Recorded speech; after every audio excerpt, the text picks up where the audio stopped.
Hey Froggy friends, Kirostyle here, welcome back to Ace Attorney Investigations. Thank you so much for joining me here on stream. Willful, congratulations on being first. Timbit, welcome in. Ash, it's good to see you. Kieran, thanks for stopping by.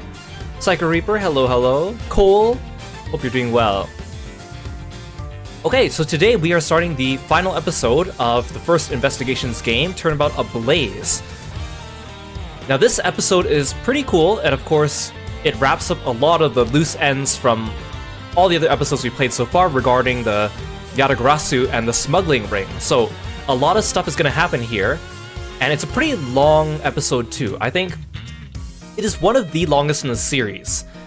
Although I think someone online said that Rise from the Ashes, which is episode 5 of the very first Phoenix Wright game, still has the longest script count.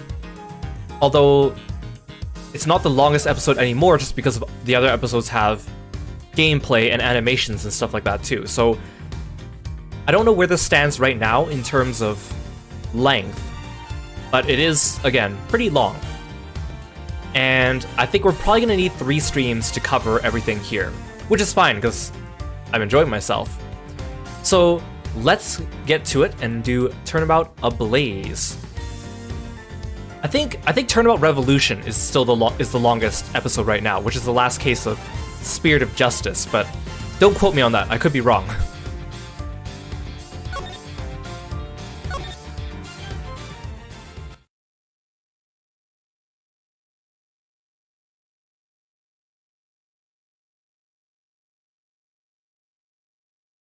Episode 5, Turnabout Ablaze. Two cards. One of the Black Raven, and one of the White Raven. A country torn in two. One to the west, and one to the east. When those which were split are made whole again,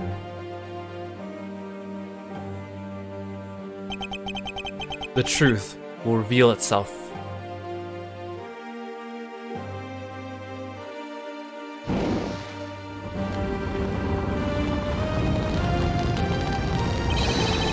It's the Yatagarasu! The Yatagarasu's here!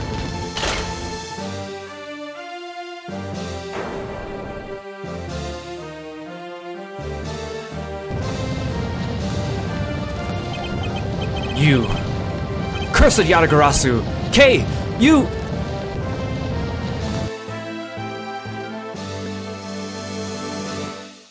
Eight hours earlier.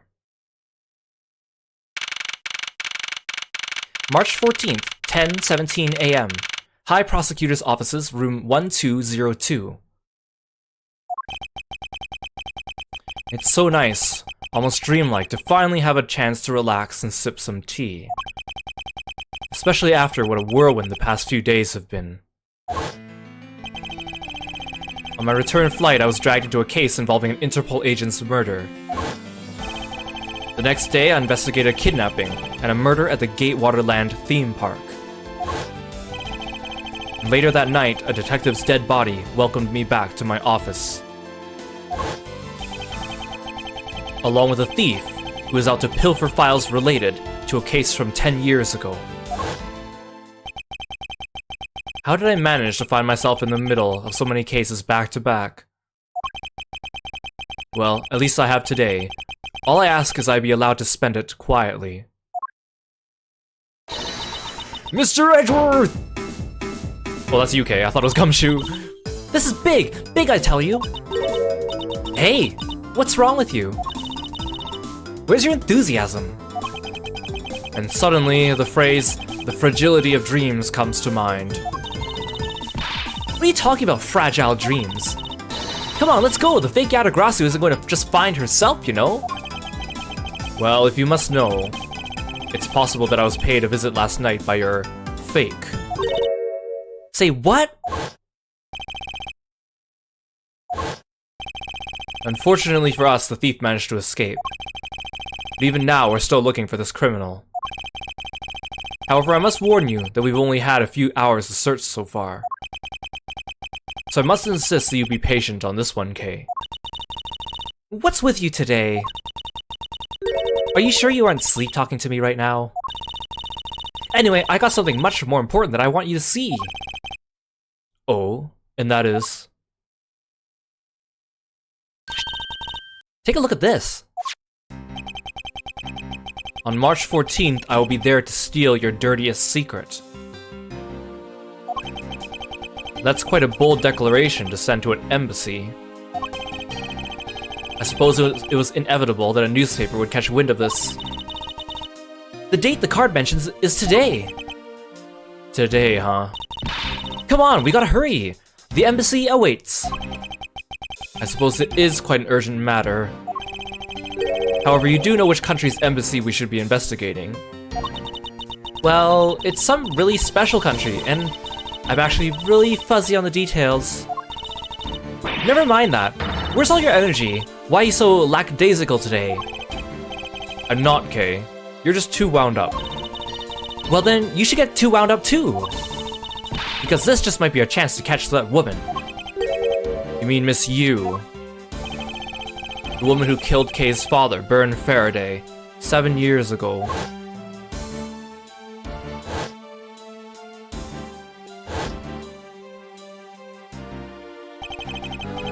Callisto Yu. She claimed to be the great thief Yatagarasu, and then disappeared from the courtroom. Ugh, she makes me so mad, the phony! Everyone knows the real Yatagarasu would never send something like a calling card. Until a company's underhanded dealings are made public. The target is always totally unaware that the Yatagarasu has paid them a visit. That's what makes the real Yatagarasu so awesome. The Yatagarasu's card that's shown in this article. Looks to me as though it could be genuine. See, that's the thing. Whoever it is, that person isn't the real deal, but has knowledge of the Yatagarasu. If this isn't a clue that this woman's involved, then nothing is.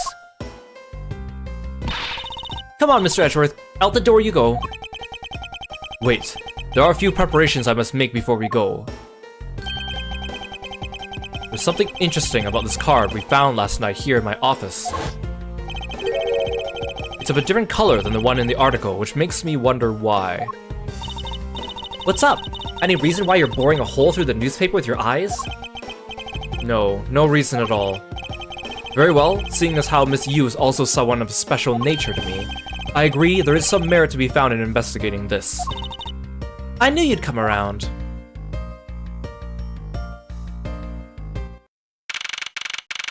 March 14th, 5 o'clock p.m. Theatrum Neutralis. By the light of this night's glorious moon, we are ready! Ready to embark on our nightly outing. And this is where our tale begins.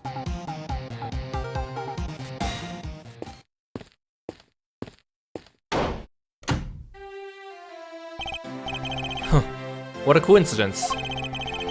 Who would have thought that a Steel Samurai stage show would ever be held in such an elegant theater inside a foreign embassy? Yeah, the climax was really awesome! Steel Samurai Sushi Slash! I got chills down my spine when he pulled that move out. I suppose it really is more impactful to watch a show in person than on television. I have to say though, this embassy is set up kind of funny. I mean, they have two countries sharing the same building. Well, as you said yourself, this place and the country's houses are very special. Even the theater is special in that it is a neutral zone shared by two countries. So let me get this straight. The Steel Samurai show just now is being sponsored by one of the two countries. The one that's called the Kingdom of Alabast, right? Yeah, so it appears the Steel Samurai is very popular in that country as well. Seems that way. But you know who I'm really into? The Jammin' Ninja. The Republic of Babao is sponsoring a Jammin' Ninja stage show. That's something for fangirls like me. We've totally got to see that too, Mr. Edgeworth. The Jammin' Ninja show is gonna kick the Steel Samurai show's rear end. You know, ever since I first met this girl, I've always had this inkling. And what she really wants to be is not a thief, but rather a ninja. So anyway, about today's event. What's it called again? The Kingdom of Alabast versus the Republic of Babel Goodwill Jubilee. The small European countries of the Kingdom of Alabast and the Republic of Babel. These two countries used to be a single entity that was abundant with nature, and it was called the Principality of Codopia.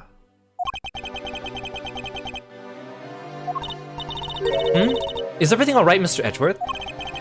Yes, I'm alright. Moving on. After a period of civil unrest, the country split in two, though signs of their past remain. For example, their flags preserve the flower and the butterfly motifs to this day. Codopia, huh? The KG-8 incident, and what was referred to as the second KG-8 incident, in which an embassy staff member was murdered. Both of these cases were related to the Principality of Codopia. In the 7 years that passed, the country may have split into two. However, the Yatagrasu still sent a calling card here. What could it all mean?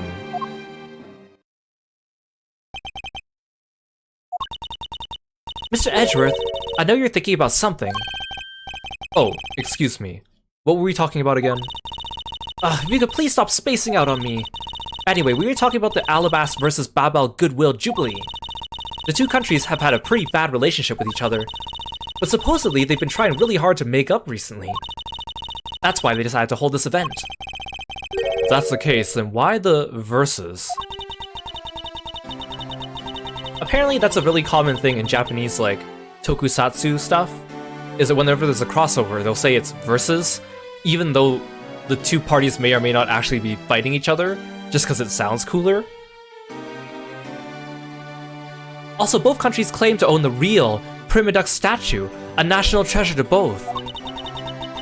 They're planning to have them publicly evaluated today to see which one's the real deal. Hey Tsuki, welcome to the stream, thanks for stopping by today, it's good to see you. Okay, I remind you to take care not to succumb to your thieving desires. Well, when it comes to treasure, I can't help myself, you know that. Ugh, she'd better be saying that in jest. Hey, I can read your body language, you know. You've got it all wrong. Look, I'm here to do some investigating. Investigating, I tell you. Huh, I know. And although we don't know if the Yatagarasu will really make an appearance, I suppose we should spend some time examining this place.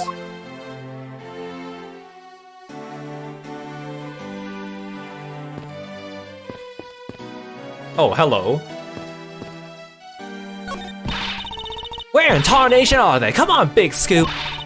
Hey, mister! Out of the way, yeah, I'm talking to ya! Ugh. I seem to remember this woman from somewhere. Yet my instincts are directing me not to engage in conversation with her. Perhaps it would be best if I left her alone. Of course, that's a lot of heart from the first two Phoenix Wright games. Who, I don't know why she's not in Trials and Tribulations. They probably just didn't have a place that they could put her in. It's kind of sad that she just disappears and doesn't come back in Trials and Tribulations. Not that I particularly like her, but it's just because she's a recurring character. These flowers were sent by Global Studios. Global Studios? That's where they filmed the Steel Samurai television show. They've been producing hit after hit recently, so the studio's being remodeled. Oh, I read about that in the papers the other day. The mascot of theirs is also getting a facelift too, right? What's its name? You mean Mrs. Monkey? Yeah, I thought it was something like that. You really have a great memory. Ha! Never underestimate my powers of recollection. Which is funny because I think he gets it wrong on purpose. I think it's a Mr. Monkey. But I think that's a reference to Turnabout Samurai where he also erroneously calls it the wrong name. Is there something I can help you with? I was wondering what is beyond these doors. The Babelese embassy is just beyond these doors, sir. You have some business with the embassy. Do you require immediate access? No, that's quite alright. Are you sure, sir? Anyone and everyone is always welcome in the Republic of Babal. Well then, since we're here... An embassy isn't some sort of theme park, Kay. You're such a buzzkill. The national flag of the Republic of Babal is on display here. The crest on it features a butterfly. It's really rare to see a national flag featuring an animal on it. Not really, I can list at least a few off for you that do. Okay, then are there any flags with really chic things on them? Chic things? That's pretty vague, Kay. Although by my definition, there aren't really any flags that feature a chic object. Aw, that's too bad, because if there was, I was thinking about stealing it. What exactly would you do with a stolen national flag, Kay? It appears that this child is watching a video from the first season of the Steel Samurai. Go! Go! Keep on fighting! Until your last breath! Go, my hero, the Steel Samurai! Completely absorbed in singing the theme song, I see. I'll let the child watch in peace. There is a flat panel, a tape deck, and a row of Steel Samurai videos on the table. I suppose it's so visitors can watch an episode or two at their leisure. I guess it really is just that popular, huh? Yes, although I never thought I would see it reach this level of popularity. I wonder why they decided to call on the Steel Samurai for an event like this. I mean, it's just like they intended to cut the two countries apart with the samurai sword instead. Wouldn't that go against the whole point of this event? Excuse me? There we go. Okay, that's good. Alright, now give me a dramatic slam right there. Stop! Hey, do you mind? Get out of the way, buddy! Okay, once more. In 3, 2, 1, action! Okay, was that my fault just now? Well, he's obviously working. I guess we should leave him alone. Hey Aru, welcome to the stream. Thanks for stopping by today. And we're here, reporting live from the Theatrum Neutralis. As you can see, tonight's audience is full of enthusiasm. Let's see what this member of the audience has to say. Well, okay, that was good. Okay, one more run through. Excuse me, but when you're ready to film for real, would you mind giving me a call? I sensed she didn't hear a single word I just said. Wait, I forgot I could talk to Kay. There's a very festive atmosphere in here. Yep, super festive. I'm really happy for the Kingdom of Alabast and the Republic of Babal. It's great they have re-established diplomatic relations. The newspapers say it's almost like they're Kudopia once again. Perhaps we are bearing witness to a historic moment in time. Hey, look! They're selling some commemorative merchandise to celebrate this event. Founders Kudopia Biscuits. And over here, they're selling Royal Kudopia Biscuits. It would seem that they have yet to reconcile their competitive spirits. Look at this guy with a cool glove. This man is the perfect angle! Go, my image! Travel across the wave world and into every TV set around the globe! A more honest approach to appearing on TV might serve your ambitions better. Is he trying to, like, photobomb the reporter? The national flag of the Kingdom of Alabast is on display here. The crest on it features a flower. Flowers and butterflies are kind of rare motifs for flags, don't you think?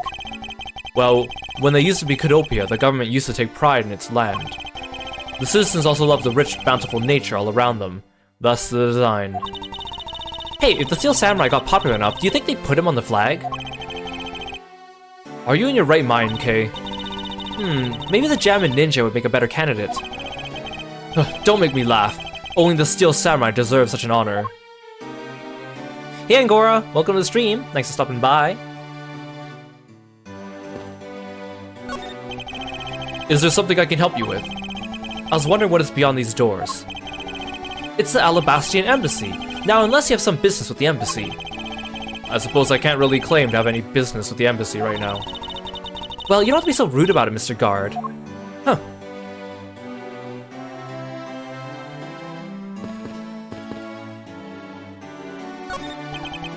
"10 more minutes! No, 5 more minutes!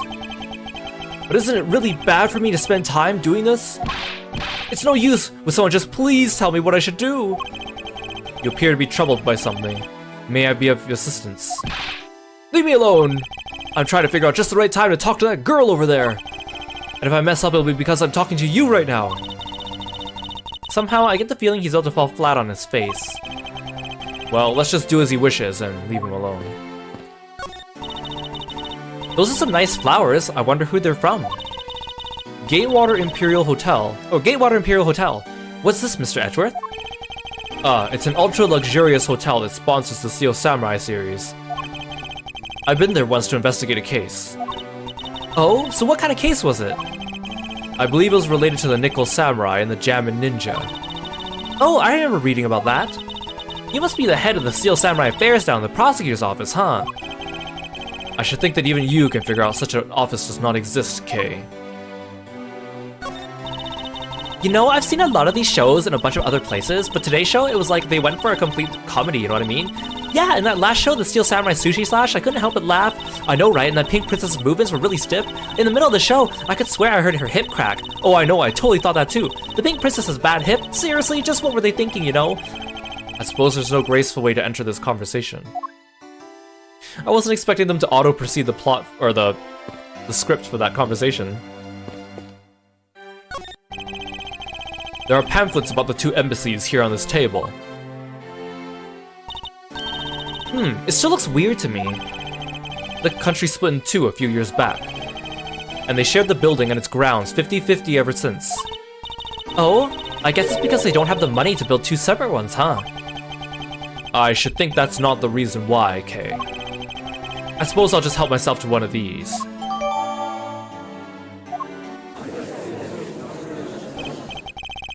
What's all the hubbub? Ugh! Hey, look! It's a Steel Samurai! And he's got a son, the Iron Infant, with him. The cart.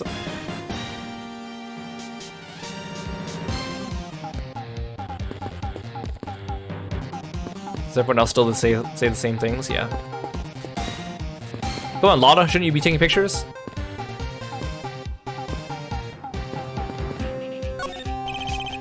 May I speak with you for a second? It's the Steel Samurai!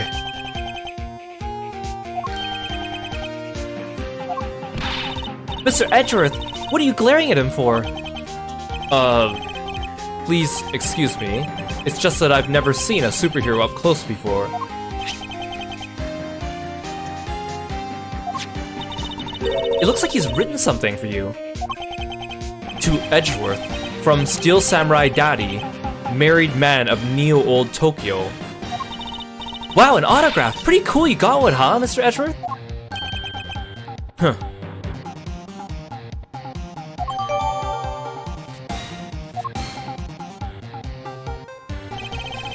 Mr. Steel Samurai, Ambassador Alba is waiting for you.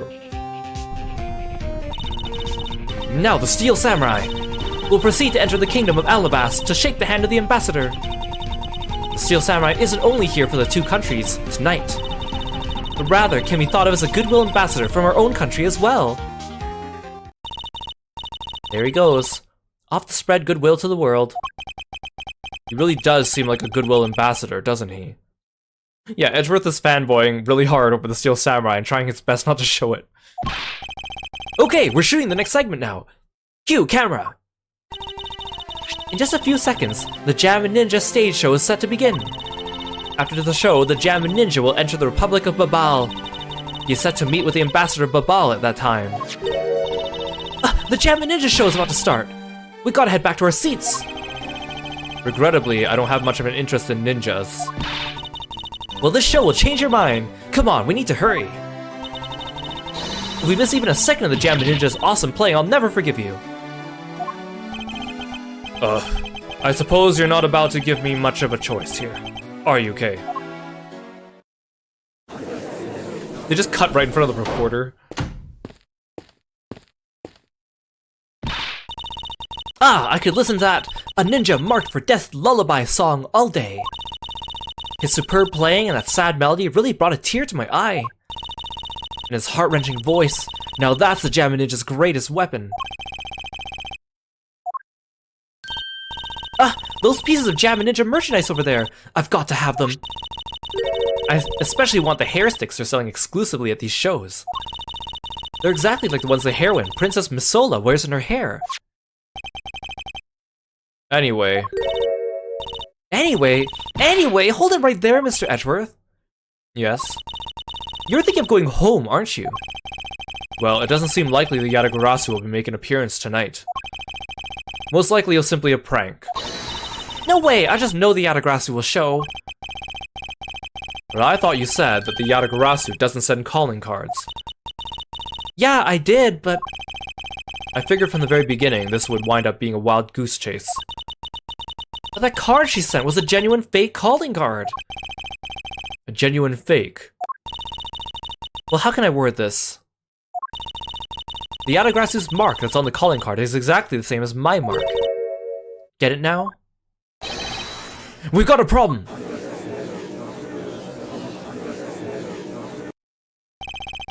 The Yatagarasu has been spotted in Alabast! What? You hear that, Mr. Edgeworth? Ha! So you finally decided to show yourself, you phony! Hey, what gives? I'm sorry, but I will need to search you before you may enter. What the? Hey! The Steel Samurai just waltzed straight on through without one! Now if you don't hurry up and let me through, my phony is going to escape! Okay, a country's embassy is considered to be part of the country itself. If you don't go through the proper procedures to enter the country... Mr. Edgeworth! I'm going to enter through Babao and climb over the wall into Alabast! Hold it! You would tell a prosecutor straight out that you're intending to illegally enter another. Kay, are you listening to me? Kay Faraday, I'm coming through. Yes, and welcome! Someone stop her, anyone! How come they aren't searching people as they go on to this side? March 14th, 6:12 p.m. Open air stage. Ugh. Hey, where are you? Don't tell me you really did find Subway over this fence. Ah! Fire! It's too big for us to handle! Looks like the Yatagarasu came to Babao too! You... Cursed Yatagarasu! Hey, you... You better be alright, wherever you are!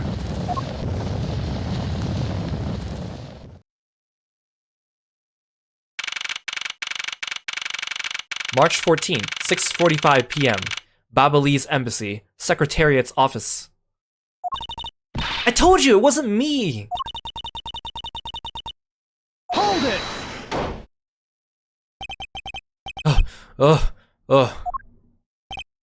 Hey, are you alright?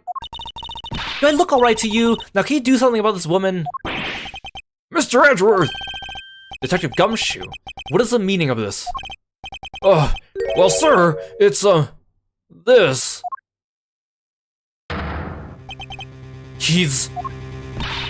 It wasn't me! He was already dead when I ran in here, hot on the heels of the fake Yatagarasu. Look, I only came in here because I saw a suspicious person in the open air stage. A suspicious person. A long black coat and a hood over their head. I dare you tell me that's not suspicious. When I saw that person, I immediately thought they must be the fake Yatagarasu. So I chased after them into the embassy, then into here, and then lost sight of them. I just know that person is the one who did it. What are you so worked up over? There's no reason for you to be this loud. Correct me if I'm wrong, but you're Agent Lang's secretary. Sheena, I believe your name is, correct. If you're making an arrest, I assume you have evidence it was Kay who committed the crime. Is that also correct? You refuse to answer.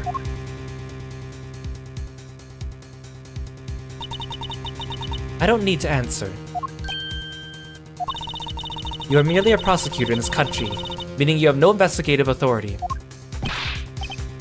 Hey pal, just what the heck does what you just said mean? If it happened here, it's under Mr. Edgeworth's jurisdiction, the end!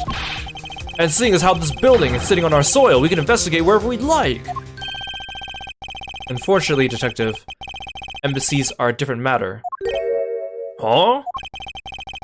This office is considered to be part of the Republic of Babal, which means that anything that happens in here defaults to the control of the Babalese government and the Babalese law, giving them exclusive extraterritorial rights. Extraterritorial rights? Sir, do you really believe that the truth is out there? Ugh. Basically, our country's laws don't apply inside the embassy of another country. Was that a reference to X-Files? He thought he said extraterrestrial? That's what was agreed to by our respective governments. Our authority to investigate was effectively nullified the second we entered this place, which means we can do little here in this situation. No way, sir! Please leave this matter to Interpol's hands and go home. Mr. Edgeworth! Hey, you're not... Mr. Edgeworth! In that case, allow me to join your investigation. Oh, that's you. Miss Von Karma!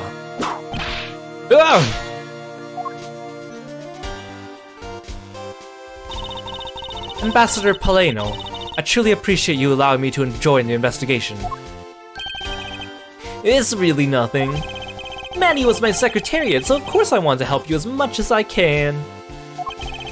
In fact, it's a blessing that Interpol agents were able to make us so quickly.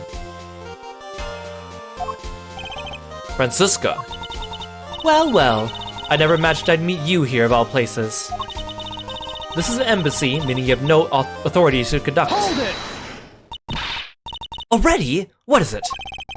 Ambassador Paleno. And you are? I'm Miles Edgeworth, public prosecutor. I ask you please allow me to investigate this case as Miss Von Karma's assistant. Assistant? Miles, what the heck do you think you're... Please, I implore you, Ambassador Paleno. Very well, I'll be counting on the two of you, Miss Von Karma and Mr. Edgeworth. What did you mean by you'll be Miss Von Karma's assistant? I don't exactly have a choice, do I, detective? If I don't become Francisca's assistant, I can't participate in this investigation. Huh, there you go again, running at the mouth with that aloof expression on your face. Francisca, please! I don't know what you're planning quite yet. But at least I do know one thing, that you are now my subordinate.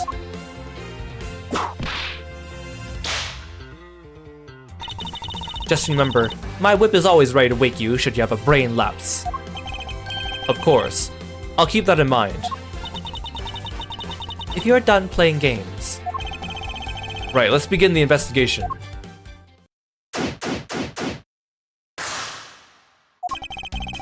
By the way, detective, I suppose it's a bit late to be asking, but why are you here?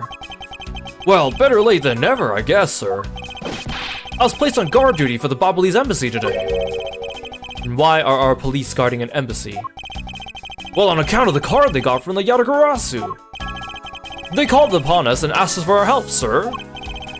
Oh, and because we've been searching for the Yatagarasu these past 7 years. It was more or less mutually beneficial arrangement, if you ask me. Except for how mutually unbeneficial this has all turned out to be, I suppose. Looks like you failed to competently perform your guard duty yet again. Ugh! Look forward to your next salary negotiation, although it's out of my hands. But sir, if it gets cut anymore, I won't be able to buy even instant noodles anymore. You like Paleno's design? He's so fun. A lot of the character designs in this game are really good. Yes, sir? While you're on guard duty, did you notice anything unusual? Well, I was on watch inside the embassy. But unfortunately, I didn't run into the Yatagarasu, sir. But I did talk to an officer who was on duty near the border between the two embassies, who told me that not a single person crossed the border during the incident. I see. The investigations into the fire and the Yatagarasu are a mess thanks to both events. I'm so confused, sir. Should I be putting the fire out or investigating? What do you think, sir? Aren't you old enough to solve your own problems yet, detective? I'd like an update on how the investigation's going. Oh yeah, well, it's going, sir. In other words, No one has any idea of what happened here, correct? To put it simply, yeah, you got it, sir. But we do know something happened in this room, sir. Any moron with a pair of eyes can see what happened, Detective. Oh. Well, anyway, let's investigate every single nook and cranny in this room, sir. We gotta get serious. Okay, we'll end up getting arrested as the killer. Yes, I am already well aware of that. Oh.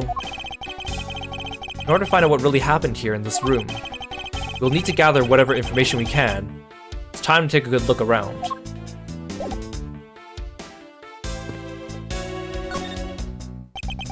So our victim was the secretariat of this embassy, I take it. Manny Kochin. I heard he was an admirable person. Very admirable. The cause of death was a stab to the base of his neck. He was lax in watching its back. We are fortunate the fire missed our victim's body for the most part. If the fire had burned a bit longer, it would have made identifying him a hassle. So Mr. Kochin was stabbed to death in the middle of the raging fire. What in the world happened inside this room? I won't rest until I've inspected every suspicious-looking nook and cranny. This man. Where do I know him from? Come on, Edgeworth. Did you forget already? Come on, we just finished reminiscing. It's a knife wound. It's obvious what he was killed with, but I wonder if it's consistent with the wound. Indeed. There appears to be something in his pocket. Huh? This key! It can't be! Isn't this the Yatagarasu's key that was stolen 7 years ago? What? But that's... Huh? 7 years ago? You mean the case where I was framed, sir? Yes. It's a piece of evidence that stole the life of Kei's father 7 years ago. Which was then stolen by Callisto Yu. What? Mr. Faraday was killed with his key, sir! I thought he was killed with a knife! Ugh! Scruffy, at the very least, try to remember the details of a crime you're a suspect in. Francisca, as you will recall, Detective Gumshoe was not present when Miss Yu made her escape. Plus, even among law enforcement, only a few knew of this key's existence. I doubt a new rookie at the time would have been made privy to such knowledge. Oh, I feel like the victim right now, all trampled on, sir. I suppose I'll just have to fill you in now. The secret to this key is...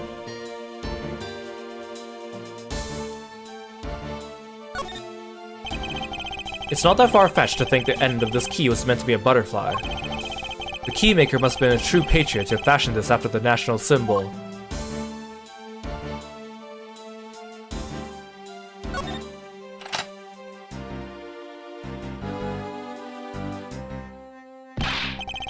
Oh, that's amazing, sir! It's like some kind of magic trick!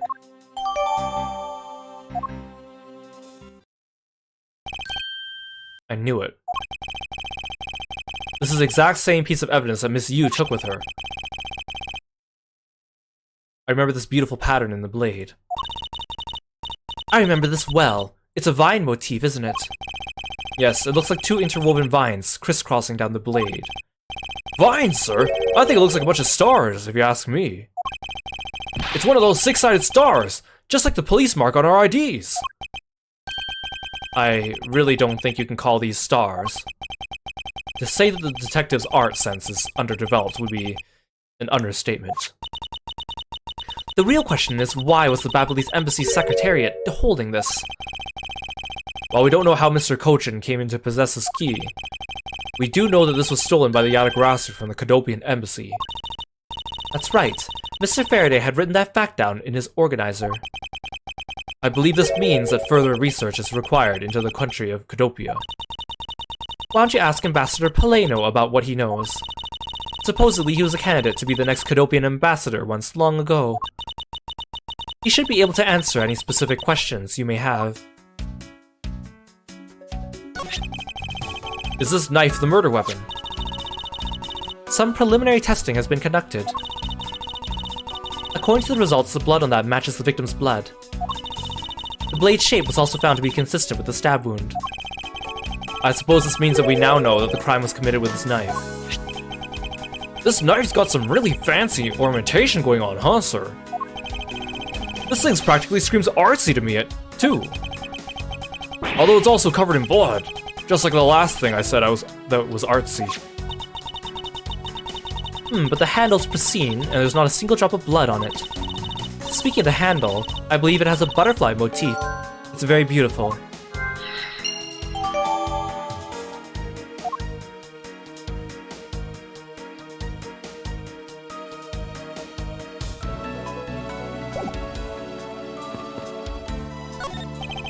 Sorry, but Interpol's still conducting its investigation beyond this point.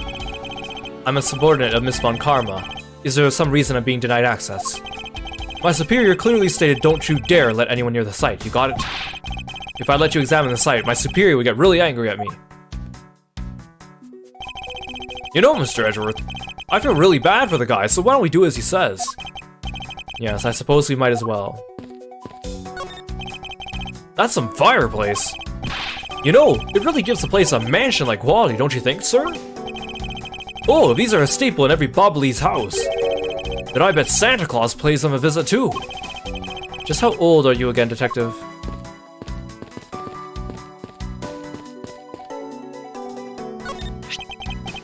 A small personal safe. This was Mr. Cochin's office, so perhaps he stored his most important documents in here. Ah, of course it's locked. It appears we won't be able to open it without the key.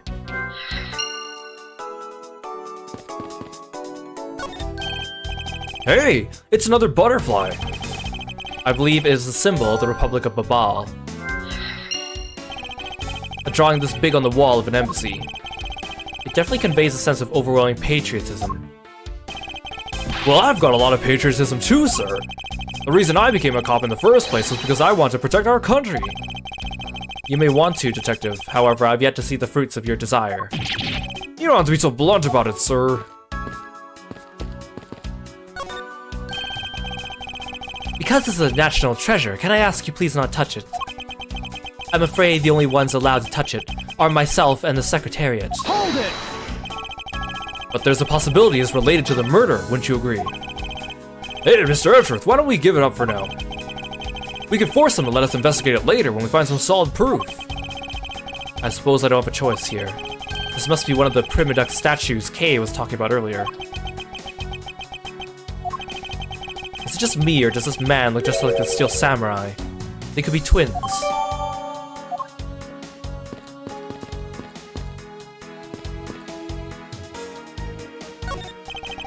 The ceiling fan must have fallen from the ceiling. A ceiling fan? What does one of those do? Exactly what it sounds like it does. It's a fan that is installed on one's ceiling. Well, if I had one of those in my room, I bet I'd go dizzy from staring at it as I slept. Detective Gumshoe, in the real world we close our eyes when we sleep. Mr. Edgeworth, there's something on this display. There's still something on this display rack, sir. Knives, huh? Although the blades are all that remain of them, unfortunately. I guess the handles all got burnt off with the fire. Ah, so even the knives fell victim to the fire. Ambassador Paleno, are these knives yours? Why, yes, they are. They are a special set of ornamental knives, featuring the national symbol, Babal. These butterfly-themed knives, along with Alabast's own set of knives, are comprised of 3 knives each. But I can't believe the Babalese ones have been reduced to this state. Ornamental knives, huh? There's a small release on the tang of this blade. Ambassador Palena, what is this notch here for? Oh, that. It's a feature of these knives wherein you can freely exchange the handles on them. So we can change how they look to fit the situation, of course. I see. So these knives were constructed so the handles could be easily removed. These shelves are lined with American souvenirs and memorabilia. It's really strange, isn't it? I mean, I thought this was the Babalese embassy. So, why are there so many American souvenirs, sir? Perhaps the Babalese are studying American culture and our tourism industry. And they have plans to make the Babalese tourism industry truly flourish. Then they would need to observe and study other countries' methods, I suppose. Speaking of tourism, I got these from the blonde guy earlier, sir. He said if I bring these with me to Babal, I can trade them in for a few buffets. Oh, so how do you expect to travel to Babal? Well, the whole world is connected by the ocean, sir. For an all-you-can-eat buffet, I'd swim all the way to Babal if I have to. And a few simple coupons really motivate people to do such fantastic things. Hey Fate, welcome to the stream. Thanks for stopping by today. It looks like this was once a magnificent grandfather clock, but it has fallen victim to the fire. Hey, Mr. Edgeworth, is it okay for me to talk about the clocks in my house, sir? If they're unrelated to the case, I hope that you will refrain from sharing, but... Well, there's this one clock I made by myself, but the timer on it, that's quite enough, detective.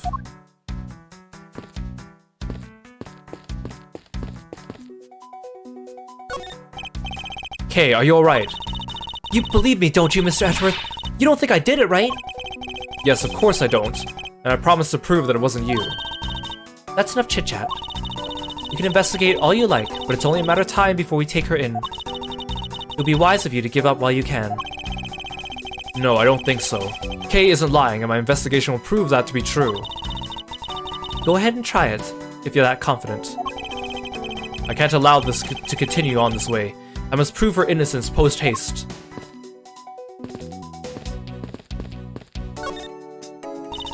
Miles Edgeworth. What is it? Let me tell you something. You are currently my subordinate. And if you wish to convince everyone else of that, you will speak to me with respect. What's with the giddy glint in her eyes? I don't think that will really be necessary, Francisca. Oh, really? Well, it doesn't matter. It doesn't change the fact that you're still under me. I thought Francisca was flying around the world in pursuit of the smuggling case. So then why is she here at this embassy? I was investigating at the Alabastian embassy when I got wind of this mess. Ah, that's right. The Yatagrasu was due to appear at that embassy as well. Yes, but the difference is that we didn't have a fire over there. Although there was an incident at the Alabastian embassy as well. But I left Agent Lang in charge of that case and came over to the Babalese embassy. Ah, so Agent Lang is here as well, huh? I see you've met. Well, he's in the Alabastian embassy acting as bodyguard for Ambassador Alba. However, he seems to have a different reason for being there. So the suspect in the murder that occurred in this office is that little girl, I see. Is she perhaps trying to be the Yatagarasu? Kay would never harm a soul, sir! Hey, Yumino! Welcome to the stream! Thank you so much for stopping by, it's good to see you. Hello, hello. Let me write you a shout out. Hope you guys are doing well. Please join us in following Yumino Masu when you get a chance. Awesome streamer, great community. Thank you so much for stopping by and sharing your amazing viewers with us. Hope you're doing well. What were you playing today? Did you have a good time? I'm Kiro. I am the frog-themed martial artist, and we are playing Ace Attorney Investigations, and we are just starting episode 5, which is the last case of the game. So feel free to sit back and relax with us, or go take care of yourself after your stream. I really appreciate you being here. Especially if you're wary about spoilers too. If you're wary about spoilers for this game, then I understand, I get it. Thanks again!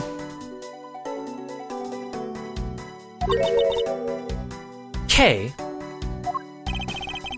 You do remember, do you not, about the case we investigated together 7 years ago? That girl is the daughter of the victim in that case, Mr. Faraday. So she's that feisty little girl. Kay has been on the trail of the Yatagarasu, which is how she ended up here. Looking for the one who took her father's life. I see.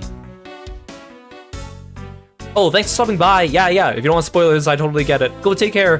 Thank you so much again for sharing your viewers with us. I appreciate it.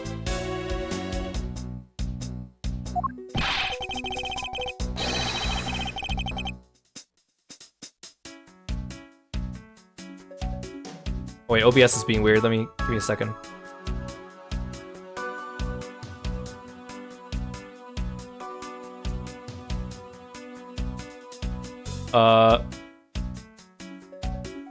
Okay, whatever.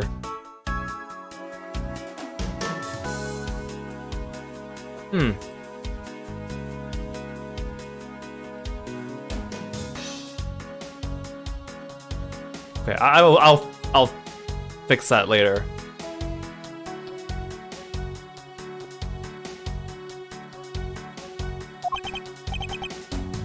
Oh, wait, did I read that last line? He's trying so hard, but you know what? The Yatagarasu just keeps on tricking us all. How so? The Yatagarasu sent a card saying, I will be there to steal your dirtiest secret. But all we've had is an arson and a murder. The lab boys are going in circles. You know what this is, sirs? It's a breach of contract and it's going on the rap sheet. If you ask me, I'm perfectly fine with the fact that nothing was stolen tonight. I do wonder, though, if Callisto U really is the Yatagarasu.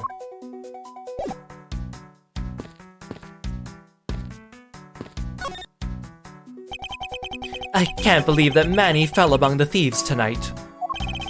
Without him, I have no idea what my schedule is for tonight is. Ambassador Paleno, I believe your schedule tonight will consist of listening to reports from the police. That and only that. I ask you to cooperate not only for your own sake, but for Mr. Kochin's as well. You're a rather strong man, aren't you? How fascinating! Here, I know it isn't much, but I'd like you to have these. I'm sorry, but it would be against my principles to accept a bribe. Oh, no. These are simply coupons we distribute to promote Babel. Remember, we offer a large number of discounts and offers when you visit lovely Babel.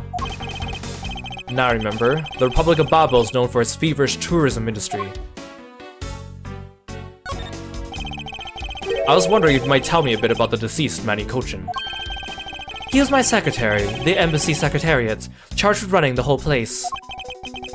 He was an admirable man. His death is a great loss to our country. He was in charge of everything, accounting, printing, taking care of our national treasures. I'm sorry, but did you say printing? Oh, our country's primary source of revenue is our tourism industry. So in order for us to print the necessary pamphlets, flyers, coupons, etc., etc., we have a printing press here at our embassy. I see. Please excuse my foreignness, however. I feel I should mention I have the distinct impression I've met him before. Oh, yes. Since you are the legal profession, I suppose you just might have. After all, Manny was involved in the KG8 incident. The KG8 incident? The defendant who was found innocent in that case was Manny. So your Mr. Kochin is the same man as the one in that case. It's been 10 years. Manny recovered personally from that case and dove enthusiastically into this job. He is the one who planned this event and was to oversee this embassy's renovations. It really is a shame. He has such a bright future ahead of him. What exactly did you mean earlier by renovations? We can't have tourists and visitors to our country or to our embassy. I think we're a poor nation, can we? So renovating the embassy is something of an investment. We have a rather paltry budget, but we're trying our best to make do. However, I guess the only person who could have helped us do our best now is no longer with us. Ambassador Paleno, I was wondering if I may ask you about Cadopia. Cadopia, alright. What would you like to talk about? First, I'd like to ask you about this key. What about this key? I found it sticking out of Mr. Kochin's pocket. I believe it originally belonged to this embassy. Is that correct? Upon closer inspection, it seems that this key is shaped like a butterfly. It's not about the key. It's also capable of changing into a knife. Oh! How fascinating. Is it possible the ambassador didn't know about the existence of this key? In this knife form, there is a flower mark at the base of the blade. I guess this knife might be from when we used to be a part of Cadopia. Hold it! And how did you come to that conclusion? It has both of Cadopia's national symbols, the butterfly and the flower. I suppose Manny used this key here at the embassy back when we were still Cadopia. Ambassador Paleno, this key was stolen from the Cadopian embassy 7 years ago. By Callisto Yu, otherwise known as the Great Thief Yatagarasu. Oh, really? You were not aware that Miss Yu had broken into this embassy at the time. Oh, I'm sorry, I can't be of much help. I'm not very familiar with the details, you see. I only became the ambassador after Babel becoming its own independent nation. But if Manny were still alive, he would probably know about what happened back then. Mr. Kochin and Miss Yu knew each other 7 years ago. That doesn't explain why I found the Yatagarasu's key here in the present.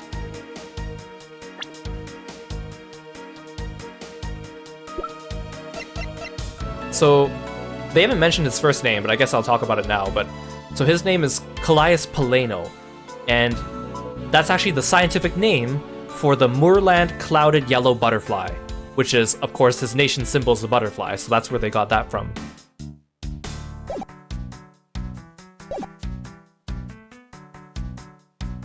Okay, I guess it's time to do some logic, huh?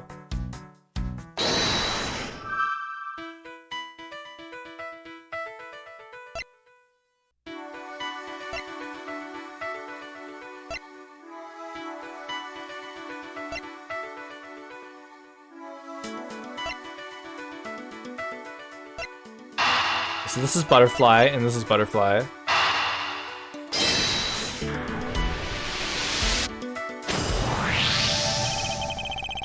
The design on the knife's handle. It greatly resembles a special Babalese species of butterfly. It does, doesn't it?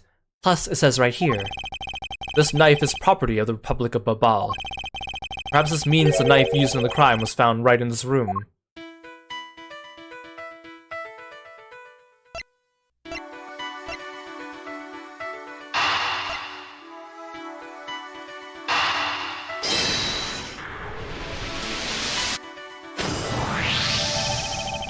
Steal your dirtiest secret.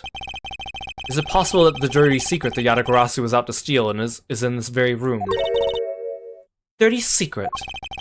Francisca, you're in pursuit of some dirty, underhanded dealings yourself, are you not? Something tells me that there's no coincidence. In that case then, the person I'm looking for here is in the Babalese embassy, huh?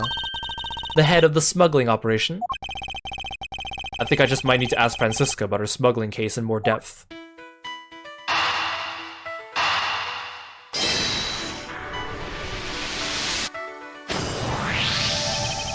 We know for a fact the Yatagarasu's key was used at this embassy. Furthermore, we found it in the victim, Mr. Kochin's pocket, which leads me to think that perhaps it is the key to the personal safe in this office. Good thinking, sir. Let's go try it out. It appears I was correct. The key that was left to us in the victim's pocket. It literally turned out to be the key to the next piece of the truth. What do we have here? Hey, there's nothing inside! Do you think the Yatagarasu made off with everything, sir? No, detective. I believe all we need is a closer look. I won't rest until I've inspected every suspicious-looking nook and cranny. It looks like a serious safe, but there's not a scrap of paper inside. Which reminds me, the safe in your office is just as empty, huh, Mr. Edgeworth? It's merely a coincidence that both safes are empty, detective. Well, that made a triple coincidence because my piggy bank at home is empty too! I don't think there's anything coincidental about that, detective. What is this here? It looks like the ripped corner of a piece of paper, sir. No, I don't think it's ripped. It seems more like to me it's stuck in the safe. Hey, you're right! It won't budge an inch, not even when I tug on it. But I don't think I've ever seen paper stuck on the inside of a safe before. Detective, I think you have it backwards. It's not the paper that's strange. It's the safe. What do you mean? What I mean is the secret to the safe is that it has 2 compartments. Even just eyeballing it, you can see the inside is a bit too shallow. Furthermore, with the unnatural way the paper is stuck at the back of the safe, I'd say that there's an extra bit of space behind the back wall of the safe. In other words, this safe has a second compartment. What? I suppose that you are correct in asserting that the paper is stuck in an unnatural manner. However, if what you say is correct, and there is a second compartment, how will we go about opening the door to it then? As you can see, there's no other lock or keyhole in sight. Actually, there is one more spot of interest to me on the safe. Oh? Yes, oh, I mixed up their text. That was Edgeworth talking.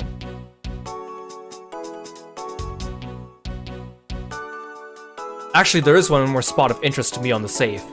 Oh? Yes, and I believe that spot is the keyhole to our mystery second lock. The safe and its locks. Alright then, since you are so sure of yourself, show me how you deduced your answer.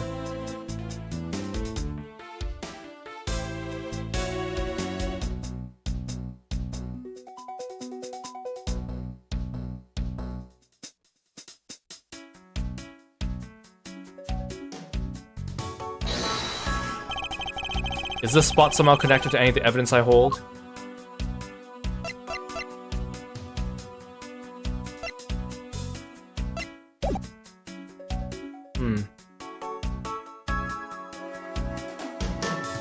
I mean, it has to be this. Wait, I should read it first. Hey, there's a hole here, sir. It's a little too oddly shaped for a latch hole. Wow, that's a funny shape for a latch hole, huh? It's shaped kinda like a star, don't you think, sir? Detective, I would hardly call that shape a star. There must be some reason for this hole. Well, there's gotta be some reason why this hole is shaped so weirdly, you know? Am I overthinking this? No, I don't think so. Maybe I'm overthinking things. Nah, there's no way I could ever do that, ho-ho. Detective Gumshoe, could you please be quiet for a second? You're frightening me. Okay, that actually was helpful, Gumshoe. The star mention. Eureka! Doesn't the shape of this keyhole remind you of something, Francisca? The shape, it does look very familiar. However, I believe it's simply a latch hole for the safe's lock mechanism. It's just for keeping the door shut, nothing more. Hold it! Is that so? The person who used the safe. Mr. Cochin made sure the safe had 2 compartments in order to hide something. Do you honestly think someone like that would allow the keyhole to the hidden half to look so obviously like a keyhole that even the average person could figure it out? You can't be serious! Are you saying this hole is the keyhole to the hidden compartment of the safe? That's precisely what I'm saying. And I'll prove it to you right now. That the Yatagrasu's key is the key that will open them. Objection! The Yatagrasu's key? Miles Edgeworth, this had better be a very bad joke. Sorry, but this is no joke. The Yatagrasu's key is the very key that will open the second compartment of the safe. We know that this key opens the first compartment of the safe, but the keyhole you're talking about is of an entirely different shape than that of the key.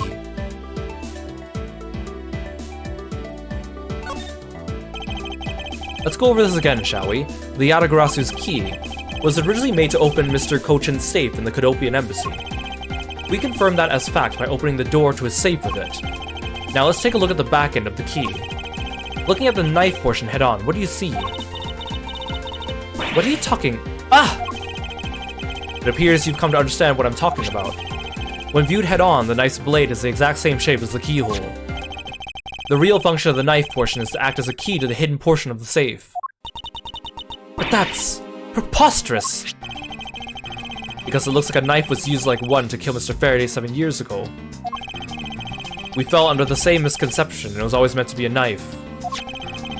But for both the safe and its key to conceal such a clever trick, whatever's hidden inside the secret section must be of incredible importance. Then, it's even possible that what I've been searching for is inside. Scruffy, hurry up and open that safe. Here! Yes, sir! Opening it now, sir!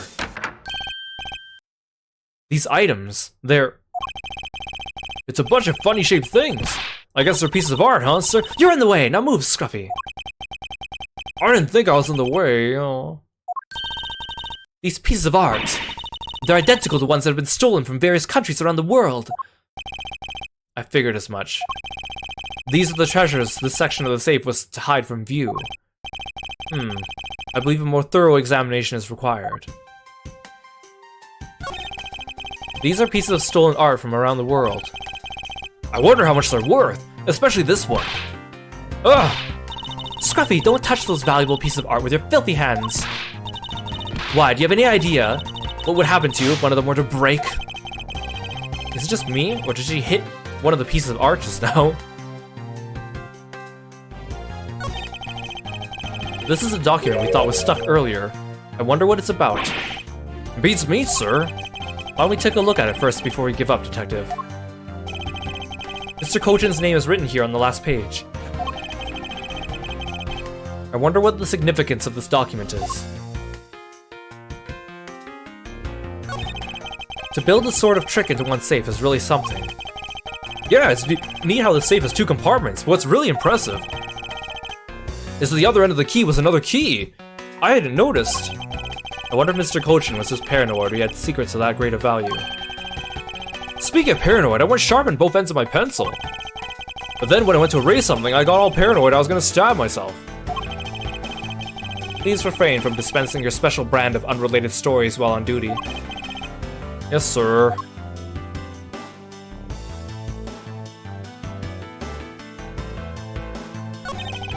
It appears we found the key that the Yatagarasu, no, Miss Yu, stole 7 years ago. Since it was originally from this embassy, maybe she came back to return it. I don't think she's the type to be so kind as to do such a thing, Detective. Okay, then what do you think, sir? Callisto Yu. For what reason did she steal the key?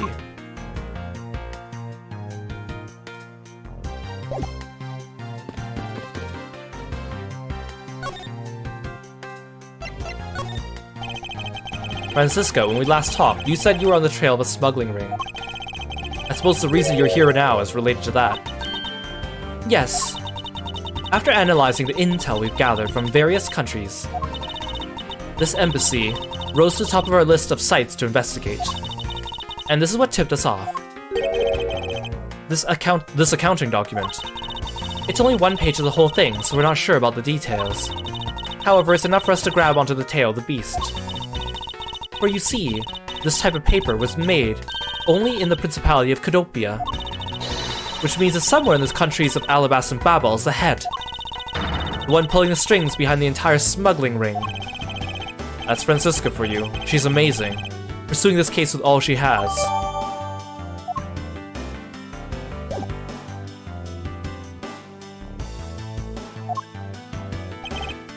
Yes, sir.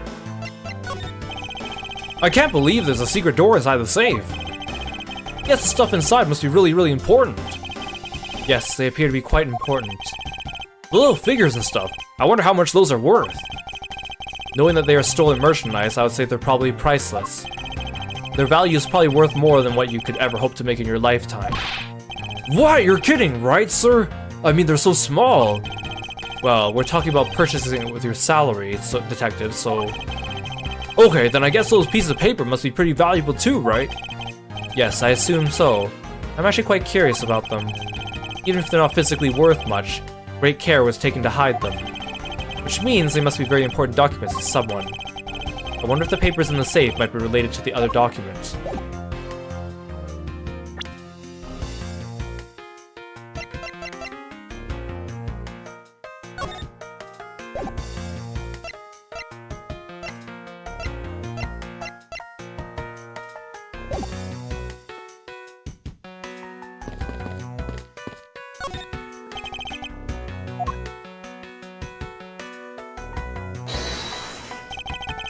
Is this spot somehow connected to any evidence I hold? Eureka! Take a good look at these documents, Francisco. It says that there are 3 pages total, and yet there are only 2 here. Correct. Now take a look at the smuggling activity document in your possession. Tell me, is it not possible your page was taken from the set of 3? Well, well, it certainly looks that way. By putting our multi-part puzzle together, we seem to have arrived at an answer. And it seems you have now found what you're looking for. Yes, and with this it has become crystal clear that Mr. Kojin himself was responsible for the mass smuggling of Babali's ink. Babali's ink. Babali's ink is a special product of the Republic of Babal. However, due to a special reason, only a limited volume is ever exported. Hold it! And that reason is... that's classified, it's on a need-to-know basis, and you don't need to know. In any case, it seems the head of the smuggling ring was our victim, Mr. Manny Kojin. His base was in an embassy, thus it was hard for both our country and his to interfere, making it the ideal conditions under which to run a smuggling operation. Ah, but it's so frustrating. I lost the person I was to rain judgment down upon with my whip of justice. Well, even if he is dead, we still have a responsibility to look into his misdeeds. You expect me to whip a dead man? Well, I'm not interested. Francisca, you must know that Manny Kochin was the suspect in the KG-8 incident. Of course I know, on top of being the head of the smuggling ring. There is the matter of what really happened in that case that needs to be resolved.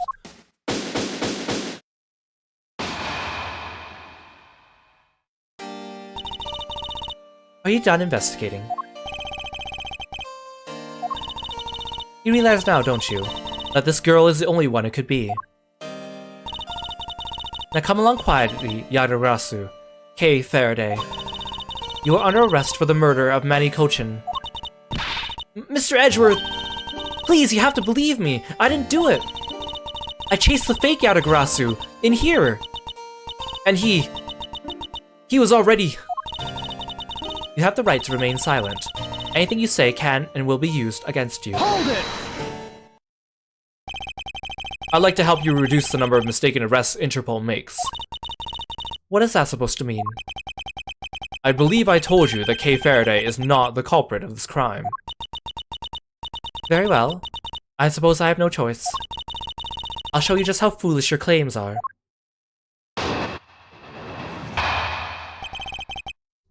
Why arrest Kay? Even your police confirm that the Yadagarasu infiltrated the Babalese embassy tonight.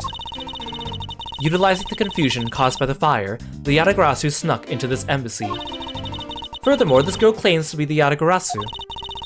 And most importantly, other than her, there was no one else here with the body.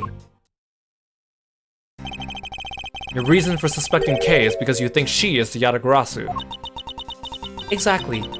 But it isn't just me, she calls herself the Yadagarasu. Oh, look how many times I tell you! I was only out to capture the fake Yadagarasu! Imposter or not, it matters not. A Yadagarasu is a Yadagarasu. Very well, then I shall prove that Kay is not the Yadagarasu who killed Mr. Manny Kochin. Go ahead and try. Show me what the prosecutors of this country are made of.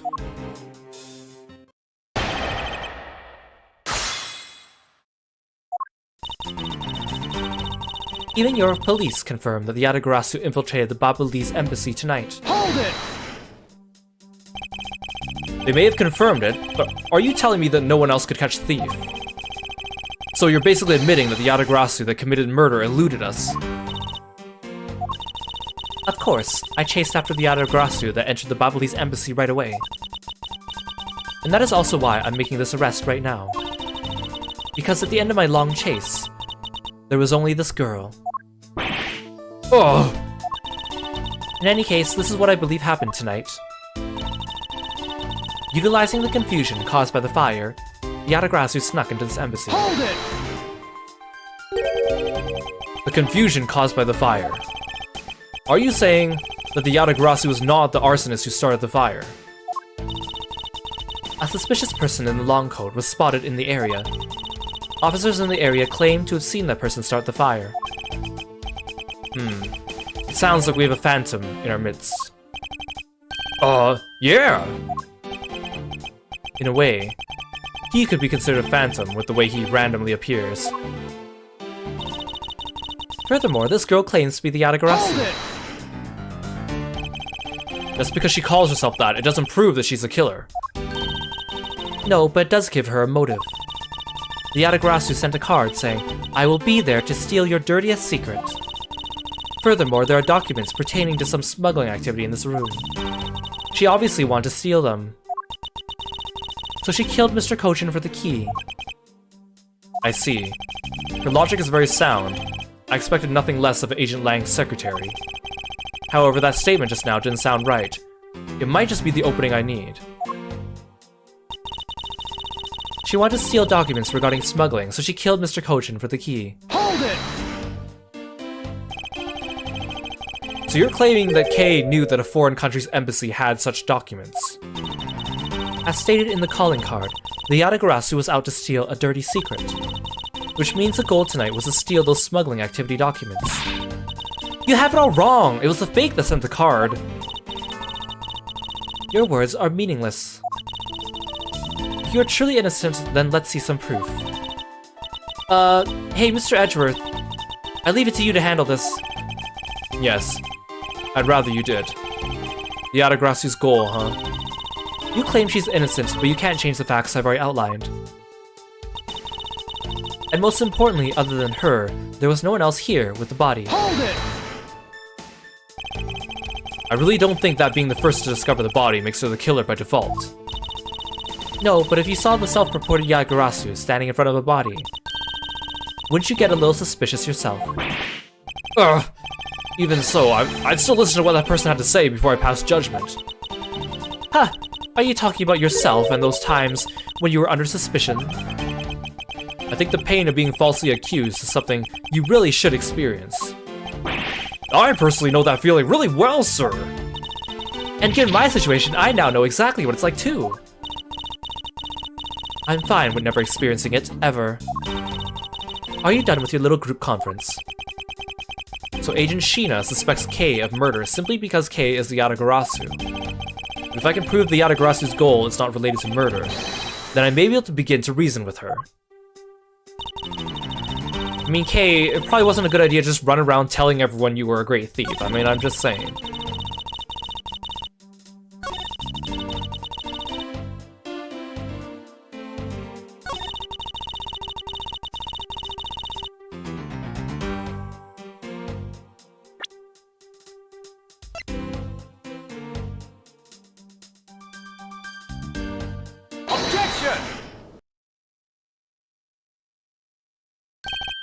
Agent Sheena, I regret to inform you, but there's a flaw in your logic. Oh? Even if you claim that she is the killer, and the Yatagarasu, I'm certain that securing the smuggling documents is not the motive behind the murder. The key to the safe in this room was found on Mr. Kochin's body. Furthermore, the Yatagarasu would not be so stupid as to leave without the documents. By the simple fact that the documents were still in the safe when we looked, it's obvious the killer's target was not the safe at all. And perhaps she didn't know that Mr. Kochin had the key on him. Objection! If that's the case, then why would she have needed to kill him? Because I can think of no reason for her to kill him if she had not known that fact. Need, reason, all this is simply our conjecturing. After the fact. It's entirely possible she accidentally killed him while she was sneaking in. Perhaps she didn't notice the safe's second compartment before returning the key. Ugh! But the fact still remains that Mr. Kochin was stabbed to death. Objection! We have no definitive proof it was Kei who committed the act. Actually, I do. I saw her holding the knife she used on the victim with my own eyes. What? Allow me to tell you a bit more about the evidence that will put her away behind bars. Definitive evidence. The knife wound on the body is consistent with the blade of the knife. The blade with the butterfly handle is the murder weapon which the killer was holding. I assume she obtained the knife from the display rack and used it on the victim. The knife is a part of a special 3-piece set, which has a design like no other. The evidence and testimony, it all points to the girl. There is no counter-argument. Ugh.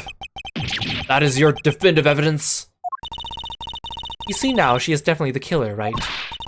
No, Mr. Edgeworth, you gotta believe me! I saw a suspicious person in a long black coat outside the embassy, I swear! You came in here because you were chasing this suspicious person. That's right, I ran into this office only because I was chasing after that person. When I entered the room, it was pitch black. I couldn't see a thing. I felt something on the ground next to my foot, so I turned on the lights, but then... Ah! Who's there? This is... I came to this room upon hearing the girl's scream. And when I saw her holding the knife, I immediately restrained her. So the object Kei felt by her feet on the floor was the murder weapon. I had the knife analyzed right away, but we failed to find anyone's prints on it. But the suspicious person in the black coat who came into this room before me! He You continue to insist there was such a person, but if there was, where did they go? That I don't know, but I know they came in here. That sounds like the desperate excuses of a suspected killer, not a trustworthy testimony. You understand, don't you? We can't trust this girl's words, Mr. Edgeworth. Ugh, she has a point. Even if Kay's words are the truth, I must show that they are with some solid evidence. Mr. Edgeworth, I really didn't. Kay, don't worry. If you didn't do it, then there must exist a way for me to prove it. Still not giving up, I see. In that case, try to counter my argument if you can. Don't worry, I can, and I will.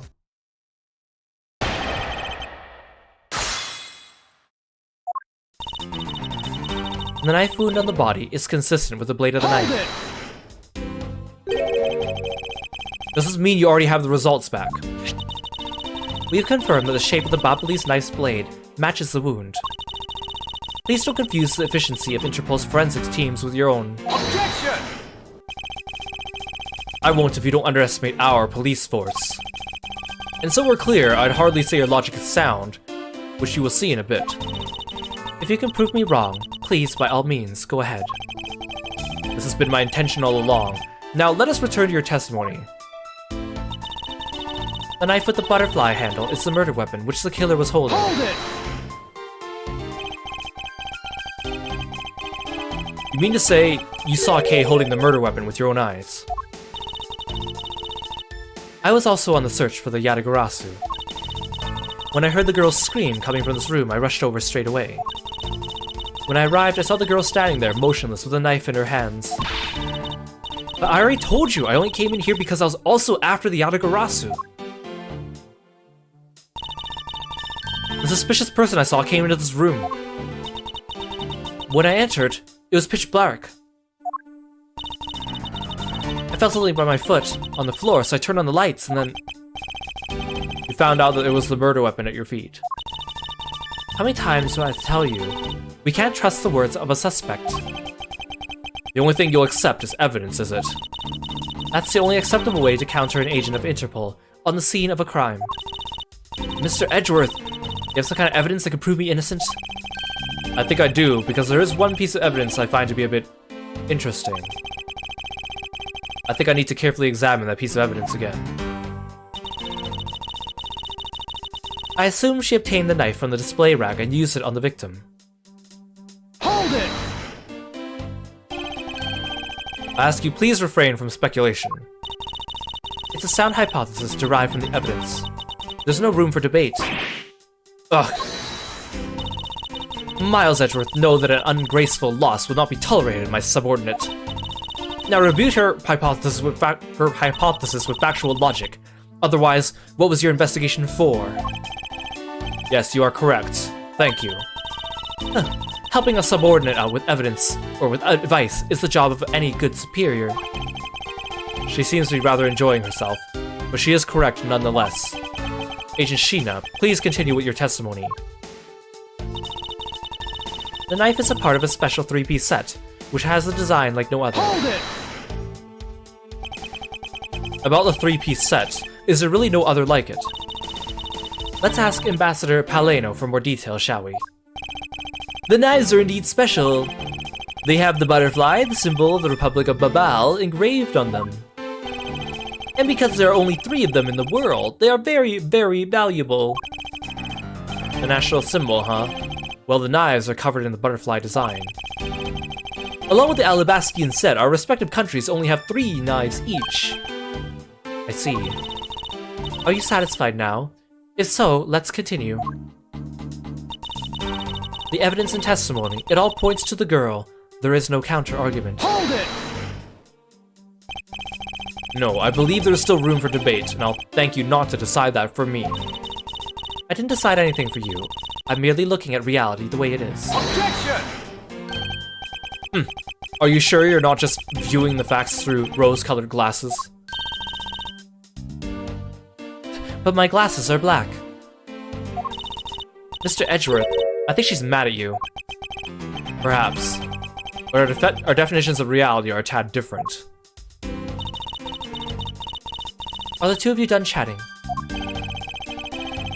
Agent Sheena's proof is the Ablaze knife that Kay was allegedly holding. Yeah, so, how are you going to prove that Kay didn't do it, sir?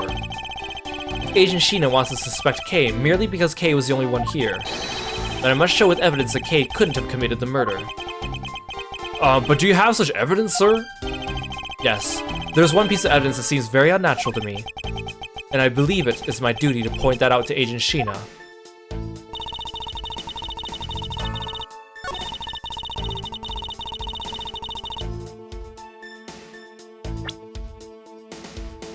So this was a statement that Edgeworth said he should pay attention to. And he said I should look at the knife, so I'm gonna do that first. So this is what took Mr. Kochin's life. Some of his blood is still on the blade. Wow, I've been a detective for 7 years already? I've seen a lot of weapons in my days. But knives that were used to kill are always the hardest for me to bear. Well, unlike guns, this is one weapon where you're likely to find the victim's blood on it. Yeah, just like how this one is practically drenched in it, huh, sir? Despite that, it looks like the blood managed to miss the handle somehow. There's a lot of skilled detailing on this handle. It would appear the handle on this knife is removable. I guess so people could change them whenever they feel like it. Sounds like fun, sir. I don't think people who would remove the handle just for fun, detective.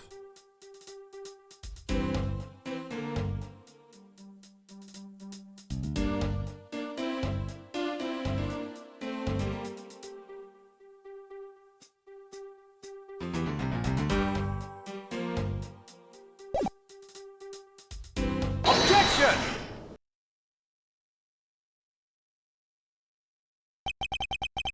So the murder weapon was a knife, with the butterfly design on it. But is that really the truth?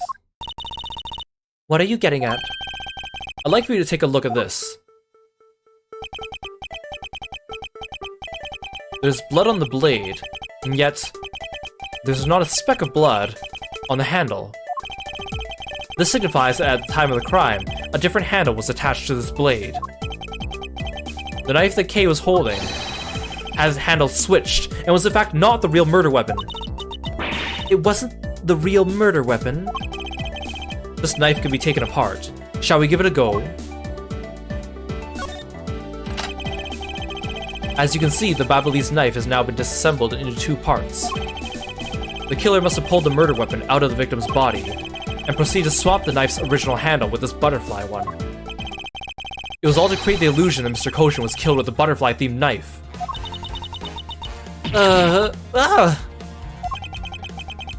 This should clear up any and all suspicions surrounding Kay. Your argument isn't airtight yet.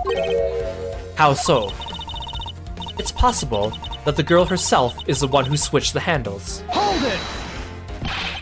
Don't be ridiculous. For what purpose would she do such a thing? I don't care to know how a criminal thinks. The way they view the world is beyond the comprehension of a normal person like myself. Therefore, I wouldn't put anything past them, no matter how odd it may seem. Objection! Huh. The truth is right there in front of you, and this knife will show you the way. You'll come to see that Kay is not and could not have been Mr. Kochin's killer. There's quite a bit of Mr. Kochin's blood on this blade. Thanks to being a prosecutor, I guess I have become accustomed to seeing blood.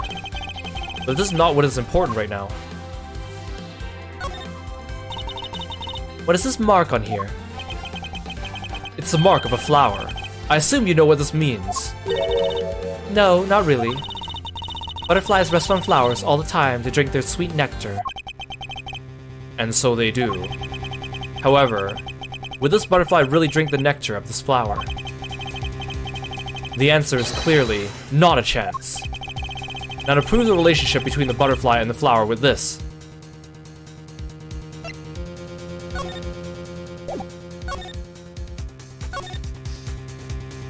If the flower is the symbol for the other country.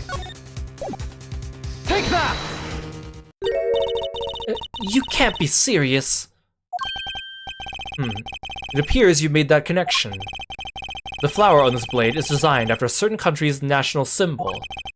That's right, the Kingdom of Alabast. In other words, this blade is from one of Alabast's ornamental knives. Ah! This part of the knife handle has Babel's national symbol of the butterfly on it. Therefore, it is undeniably Babelese in origin. But as we both know, you can't kill someone with just a knife handle. Incidentally, when exactly did the murder occur again, Agent Sheena? Ah! After the fire had broken out. That's right. Kay entered the Babelese embassy after the fire had taken place. Furthermore, she had not been to the Alabastian side of the building before then. On top of that, not a single person passed between the two countries during the fire. Which means that Kay could not have transported an Alabastian object over here. That makes it impossible for her to be the true killer. Whoa! Way to go, Mr. Edgeworth, sir! What a great victory! It looks like Paleno has his hands on Gumshoe's shoulder. Like he's giving him a massage or patting him on the back.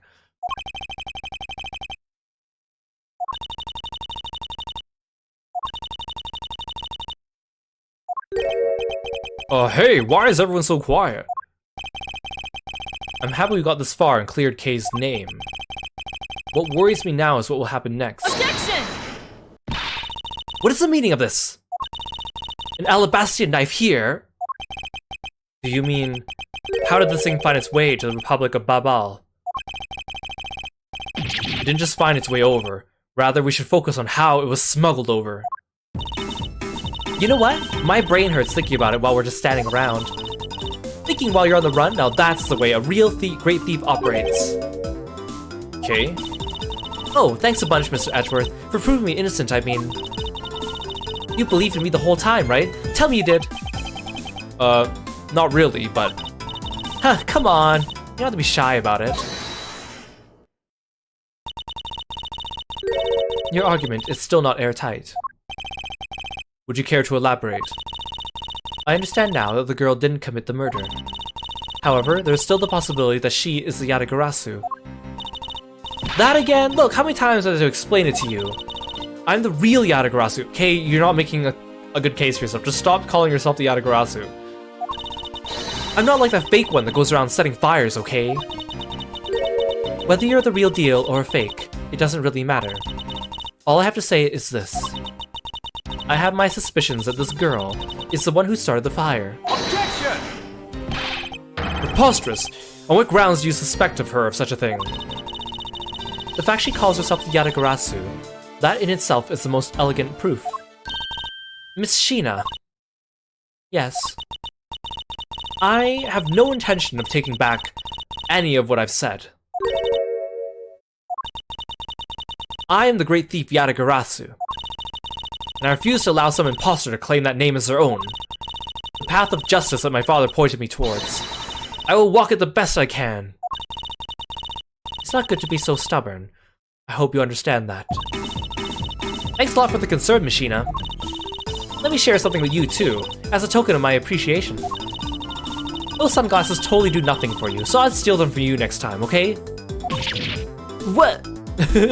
Got her!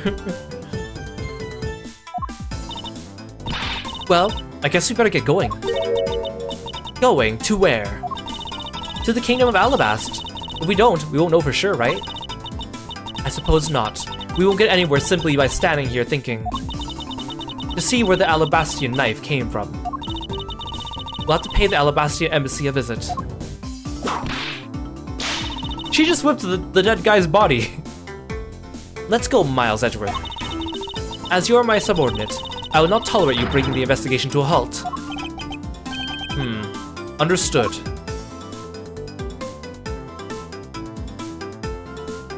Oh, to be continued.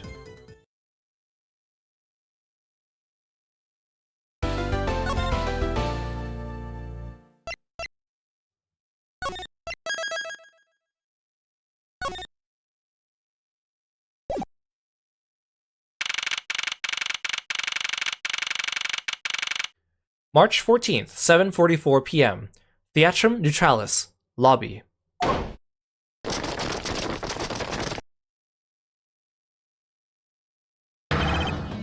Count off. 1 1 1 1 1 1 1 1 1 1 1 1 1 1. Chifu, 99 callouts. All 99 members are most likely here and accounted for, sir. Hey, you. Yeah, you, the second number 1 from my right. Sir. Yes, sir. Here. A birthday present for you. What? Gifu, I didn't know that you knew all our birthdays. What a kind heart you have. Shifu, you are more of a man than we will ever be, sir. I'm really sorry, but it's not my birthday.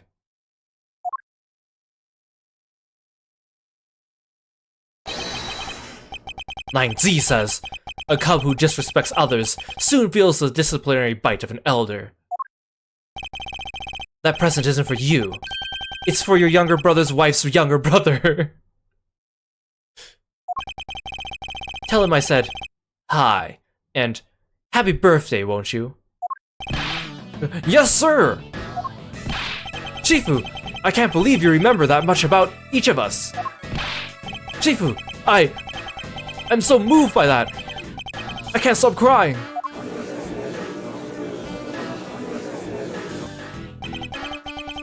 I should probably leave them to their alone time.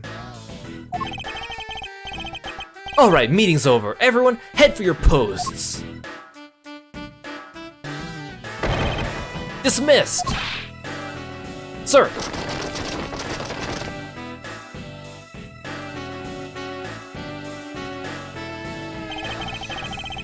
Yo, were you guys there the whole time? I got a call from Sheena, and she's already filled me in.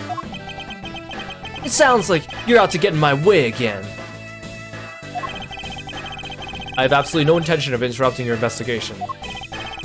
I simply request you grant me permission to investigate the Alabastian embassy. Huh, and what if I say no? Objection! Agent Lang, this man is my subordinate. As I've received permission from the ambassador, he is to be extended the same rights. Sorry, sis, but it's not that simple. Alabast has the strictest immigration regulations in the world, or didn't you know? Even among my elite men, only about half of them were admitted into the country. Besides, any more cooks in the kitchen, we might spoil the soup if you get what I mean. How dare you make such assumptions? Don't take this the wrong way, but I thought I was in charge of Alabast, Miss Von Karma. Grr. Look, try to understand, okay? Things over in Alabast are a bit of a mess right now. What do you mean by a bit of a mess? No one told you. We had an incident in Alabast as well. This is what we call a decision based on the investigation, Mr. Prosecutor. Look, Wolfie, just let us in already.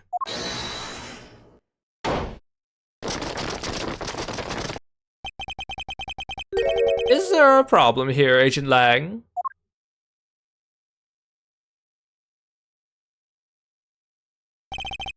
Not really, just having a discussion about whether or not to let these guys in. Ambassador Alba, I ask you please allow these people to join the investigation. Having a debate because of my country.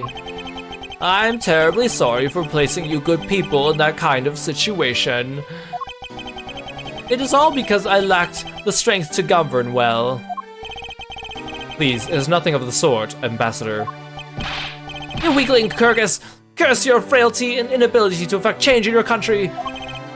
What are you? The thing is, investigations conducted in my country have been under Agent Lang. And it is my judgment that in order to minimize disruption in the investigation, I should leave everything up to Agent Lang. There, you see? Oh, no way!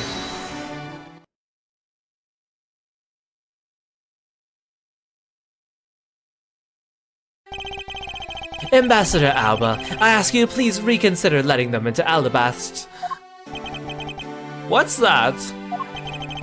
My very own secretary has been murdered in the Babalese embassy. And he was apparently caught up in some very shady dealings completely unbeknownst to me. So I ask for your cooperation in our investigation. These aren't much, but I hope they can cover your travel expenses to Babal someday. Alright, I get it. Even if you beg Ambassador Alba, I still have to give the final okay anyway. Alright, you hear that, Mr. Edgeworth? We're in! Not so fast, my little crow girl. You're still a witness in the Babel murder. So I'd like you to please stay in the Republic of Babel. Detective Gumshoe, please take good care of Kay for me. Yes, sir! Sounds good to me. The fewer troublemakers, the better. The...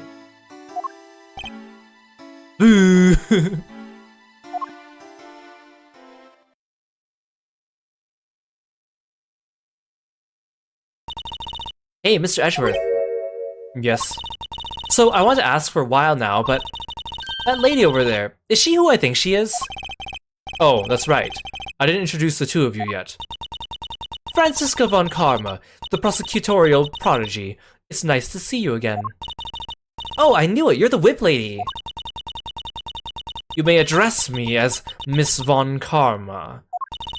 Miss von Karma, I leave the investigation of Alabast in your hands. Thanks. Rest assured, I will outsmart both the smuggling ring and the Yadagarasu. Smuggling ring, huh? Perhaps I should ask Franziska a bit more about them before I head to Alabast. And I mustn't forget to thank Ambassador Paleno for all he's done for me.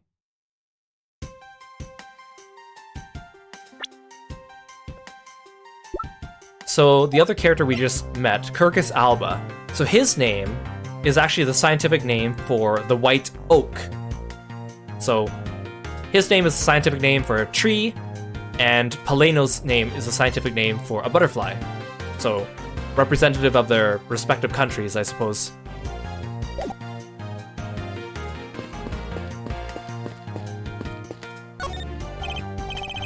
May I ask you to please move out of the way? I'm sorry, sir. We are currently clearing the area beyond a fallen, burnt brush. I ask for your patience until we're done. Very well. Oh, and I hope the brush clearing goes smoothly. The national flag of the Republic of Babel is on display here.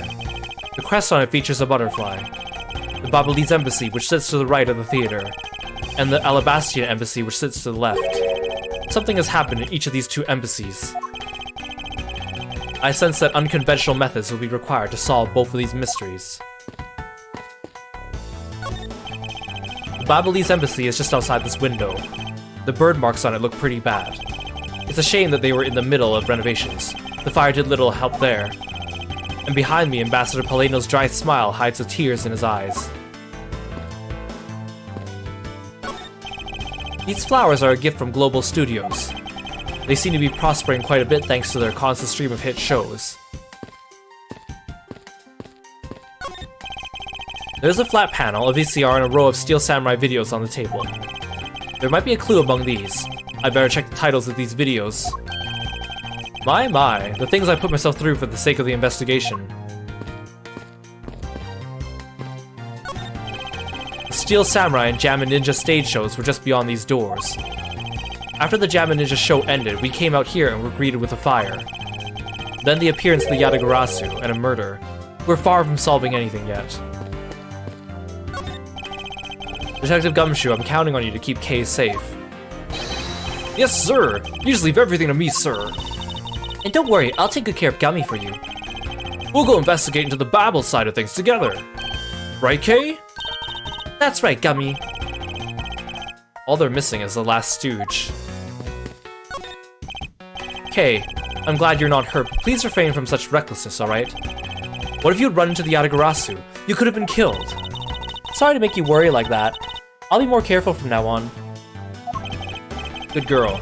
It's good to conduct some self-reflection every once in a while. It's funny, you know, when I talk with you, Mr. Edgeworth. It's like I'm talking with my father.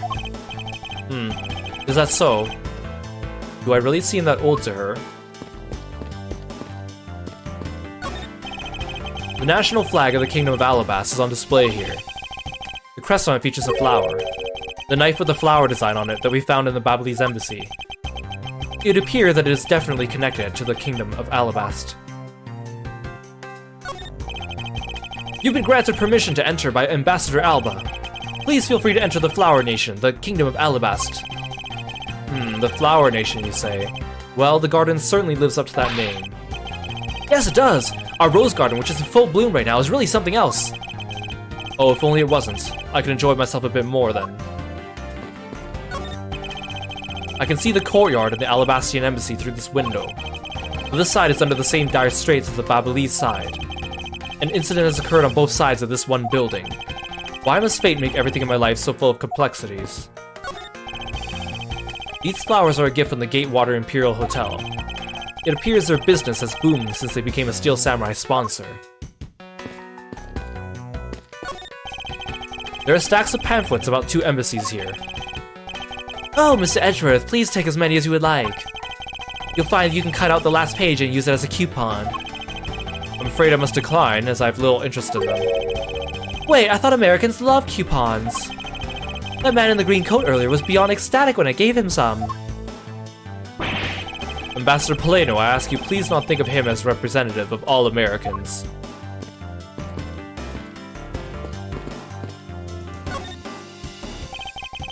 You made so much progress in your investigation in such a short period of time. It's truly amazing. Agent Hicks, whose help I had requested, was cut down before he completed his task. There is no room for further failure in my perfect investigation. In spite of that, I believe you were able to obtain some insight into the ring, correct? It was nothing. I simply made some deductions based on the smuggled item I was following. You mean the Babylese ink? Why are there restrictions on the export of Babylese ink to begin with? That's classified Interpol info. Hold it! Francisca, as your subordinate, I'm part of your investigation now. Don't you think it would be beneficial if I was as well informed as you? Point taken. Very well, I'll fill you in. Recently, we discovered some very well-made counterfeit bills circulating in Zhangfa. Counterfeit bills? Yes, as you may have deduced. The counterfeits are made with Babel's special Babylese ink. And it's virtually impossible to distinguish bills made with Babylese ink from real ones. Thus, it was only natural for Interpol to keep an eye on the Republic of Babel. That's where this document comes into play, correct? Correct. Mr. Cochin was smuggling large amounts of Babylese ink. Furthermore, he was charged with running the embassy's printing equipment. That's all the evidence I need to know that he was the head of the smuggling ring. However, there remains one tiny problem. Let me guess. You still have yet to find the counterfeit bills or the smuggled ink. Yes, and while we're listing things, I might as well add the counterfeit plates to the pile. Since we haven't been able to locate any of these items in the Babylese embassy, we're looking into the Alabastian embassy next. It doesn't matter where they're hidden. Mark my words, I will find them.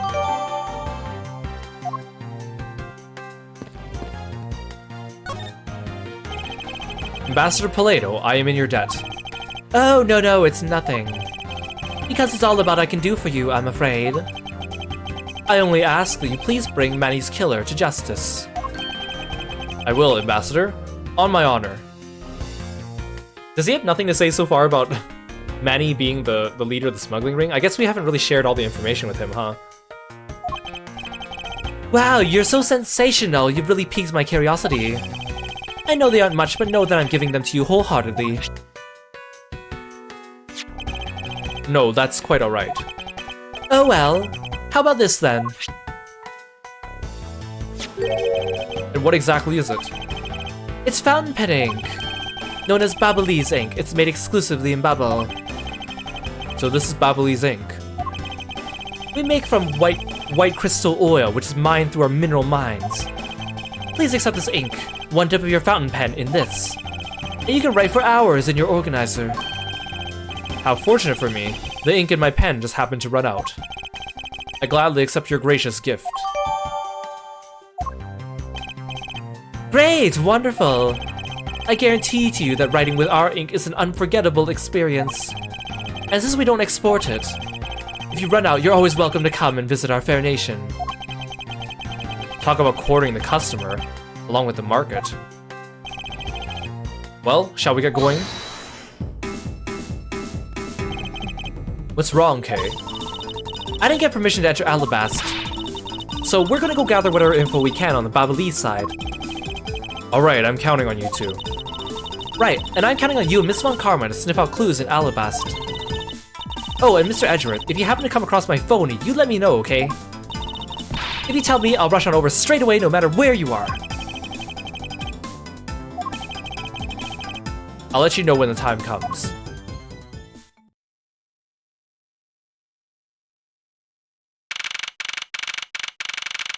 March 14th, 8:17 p.m. Alabastian Embassy, Ambassador's Office. Hmm? Whoa! What do you think you're doing to my subordinate?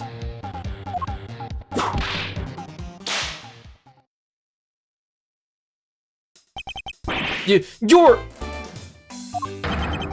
Edgy! Oh, thank the heavens you're here! I'm in a really, really bad pickle, your lordship. The raven, it appeared, poof, and then disappeared, swoosh. And though I am the steel samurai, my sword, I'm so confused, I don't know what anything means anymore. Who is this fruitcake? I'm Larry of the House of Butts, married man of Neo Old Tokyo, milady. Now I remember, this person is one of your friends, isn't he, Miles? Yes, frighteningly enough, he is. Hey, what's up with that answer? Your best bud is in a bind, you act like it's no big deal. What sort of bind are we talking about here? The suspect kind! I accidentally became a suspect in a murder! I see. That is quite the bind. Not that we're in the least bit surprised. Yes, I pretty much expected this news. From the instant I saw this unlucky face. His name is Larry Butts. I've known him since grade school, and as for as long as I've known him, he's been the world's largest source of trouble, with a capital T. Hey, what kind of introduction is that? You're so mean, Edgy. If you're not careful, you might find your tiny number of friends go down by 1. That was uncalled for. Besides, you're... Wait. Hold on. Larry! It was you! You're the one who wrote my Steel Samurai autograph. Huh? Oh, you didn't notice earlier? I even winked at you through my headpiece. What's going on? And why are you beet red? Sorry, but could you not speak to me right now? Oh, sorry, am I interrupting your comical yet melodramatic play? Huh, so this is the incident you mentioned earlier. Mr. Prosecutor, this man, this childhood friend of yours, is our prime suspect. Of what, you ask? Of murder of a man who snuck into the embassy. Masked to Mask 2. Masked to Mask 2?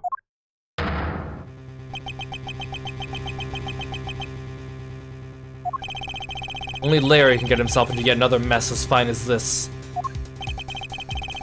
But no matter what the facts seem to say, Larry is not the type to commit murder. Still, it's rather daunting stroke of misfortune I've struck. I have to prove that Larry Butts is innocent of all wrongdoing. Chifu, we identified the victim. Good work. I'll take that report now. Agent Lang, would you mind if I took a peek at it as well? What did I tell you earlier, Mr. Prosecutor? Don't get in my way. There's only enough flesh here to feed one wolf, and that one is me. So no, you may not take a peek. But Agent Lang...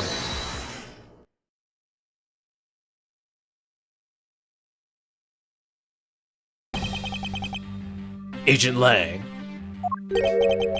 will you allow an investigator such as myself to take a look? Ah, yes, of course. You, let the detective see the file. You're Detective Bad. You're that prosecutor, Mr. Edgeworth, right? Fancy meeting you here, Detective. You weren't expecting me. Ever since that day 7 years ago, I've chased after the Yatagarasu non-stop. I even pressured Interpol into keeping me in the loop in case a card was ever found. What incredible dedication to the case. Detective Bad knows the Yatagarasu's MO very well, and his passion for the chase hasn't died down in these 7 long years. It's something I can respect. But Detective Bad, I must ask, are you gonna make an ally out of this prosecutor? My only goal is to arrest the Yatagarasu. If he can get to the bottom of this case, then I'm willing to share info with him. I'm in your debt, Detective Bad. Hey Psycho Reaper, welcome to the stream. Thanks for tuning in. Right? It's like Edgeworth's world probably shattered around him. He finally met his idol, the Steel Samurai. He got an autograph, and then he finds out it's like one of his least favorite people in the world behind the mask. And he has an autograph now from Larry. Yeah, the autograph is now tarnished forever. About the murder of Mask to Mask 2, would you be willing to fill me in on a few of the details? When the Yatagarasu showed up, Agent Lang and I took ourselves off guard duty and put ourselves in charge of directing things at this crime scene. Taking advantage of the chaos, Damask 2, he broke into this embassy. Probably to steal some treasure or another. And I suppose he lost his life when he was forced to fight someone else in this room. Why exactly was that man placed under arrest, Detective? That samurai. He was born looking suspicious, but not for the reasons you suspect, I assure you. As you can plainly see, he's completely harmless. Well, it was just a random guess. It's not like he's actually under arrest.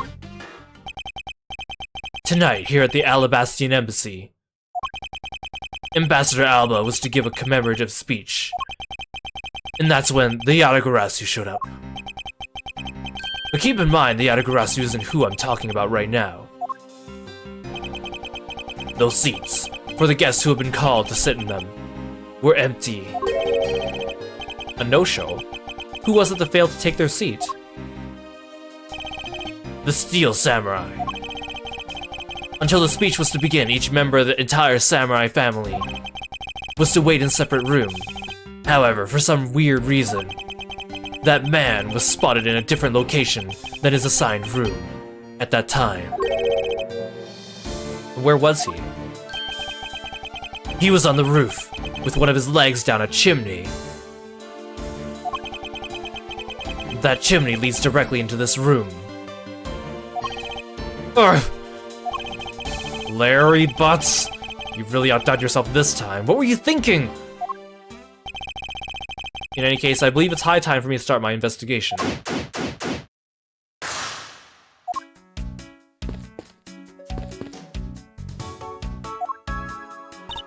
Yes.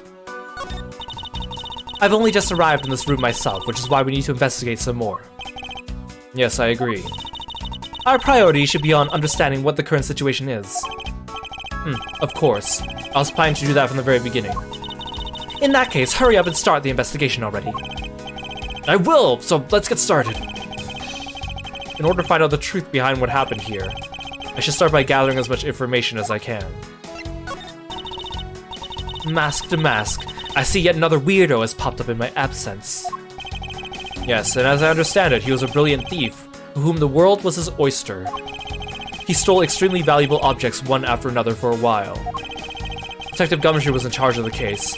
Not once did he catch Damask. I had already researched all that, you know. Last year, when Damask gave himself up and was finally arrested, he was apparently represented by that man. Knowing him, I'm almost curious as to how insane that trial turned out to be. Indeed. Why would anyone want to kill Damask? I should really find out some more info about the victim. What exactly is that hideous fashionable faux pas of a costume he's wearing supposed to be? I feel like I've seen it somewhere before, but there's something different about it than what I remember. That costume is from the very first Steel Samurai. It's a live-action superhero show on television, beloved by children and adults alike. The Steel Samurai's weapon is the Samurai Spear, and it is with the Samurai Spear that he performs his special attacks, which enthrall all who watch them in action. You seem to know quite a bit. Not at all, and in any case, Francisca, I believe the samurai you're familiar with is the second one. The Nickel Samurai, which was part of that case last year. Do you recall that case? Yes, I remember. Although I'd much rather it stay buried in the depths of my mind. Not that I blame her. She was shot during the course of that trial. I fear she may still be suffering great trauma over the shooting. Ugh, anyway, that aside, it looks like the Steel Samurai is the suspect this time. Yes, although that's because of who is inside the costume rather than the character. Ugh, that's right. If he's the Steel Samurai... Miles Edgeworth, have you been in shock over something this whole time? No, I'm not in shock over anything. I want to forget I received the Steel Samurai autograph from Larry. But the autograph... the drawing of the samurai spear and the caricature of his face... Why did he waste so much time on the most useless parts of the autograph? Hey, Edgy. Did you say something? No, I didn't say anything.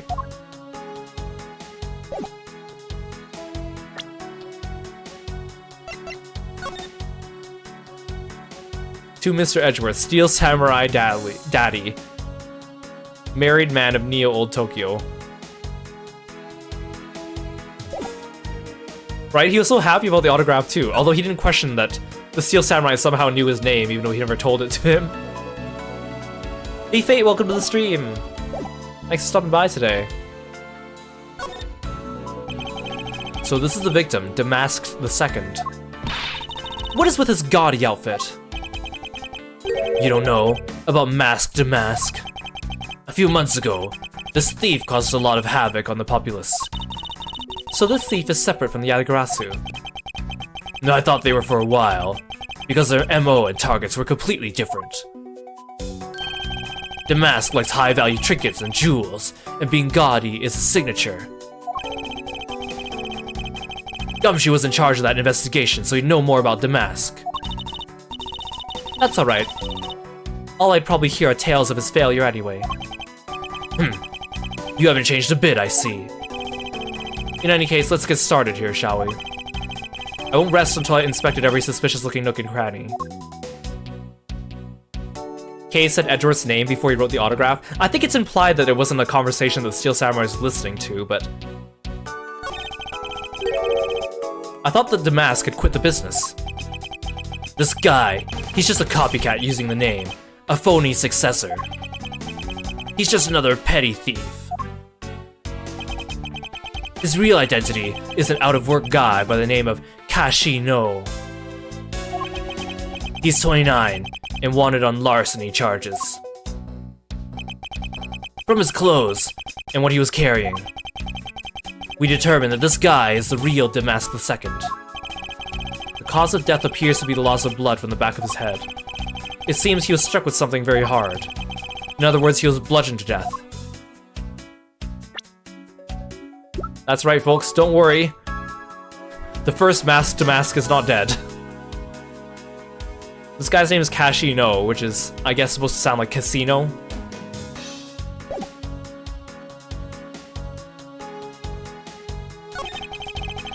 So this is a murder weapon in this case. There's blood on the blade. It's a rather sweeping sword, isn't it? What did you expect? It's Steel Samurai Daddy's secondary weapon. I only call it a secondary weapon because although he uses his sword in most of his battles, it's his trusty samurai spear that he turns to in a real fight. You sure know quite a bit about this Steel Samurai. That's only because I saw the stage show earlier. The owner of the sword is the Steel Samurai, or in other words, Larry. I should probably ask him about it, as detrimental as it is to proving him innocent.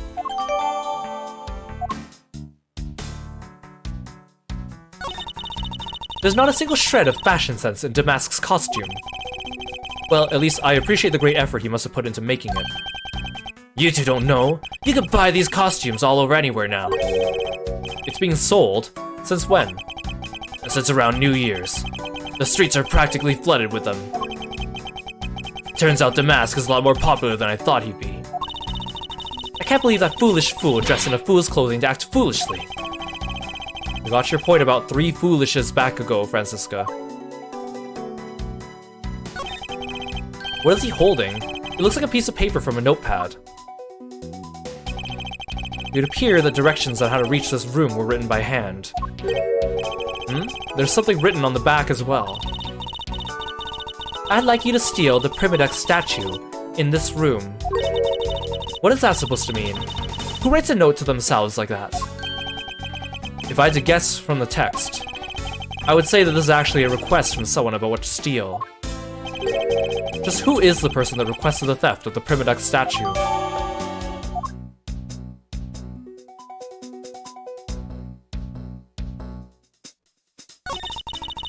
I suppose this was the wrapping cloth Damask 2 used to carry his stolen goods.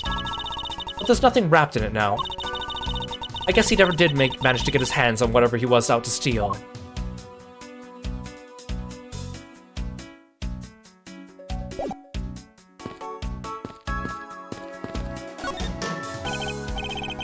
Two gorgeous flowers are in full bloom here. I'm sure flowers are as lovely as these must have an equally lovely name. Miles Edgeworth, are you done staring? I should hardly think passion flowers are all that rare. Passion flowers. That's a rather unusual name. It was named by priests in the 15th century for the Passion of Christ. As they say, you learn something new every day.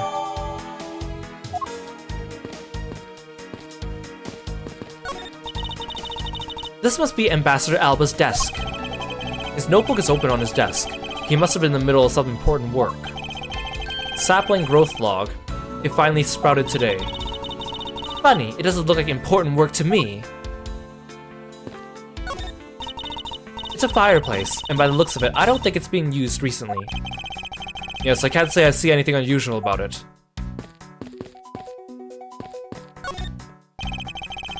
The person shaking hands with the Steel Samurai in this picture is Ambassador Alba. It was taken just before the murder. Steel Samurai must be very popular. They're even using the National Treasure as backdrop. I just don't understand. What exactly is so great about Top Knot there? Clearly there's a depth to the show that a young person like you can't fathom. Speaking of young people, aren't young children the target audience of the show, of costumed actors?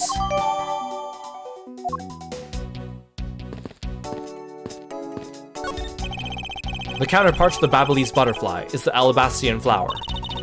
The butterfly and flower, they're both lovely things.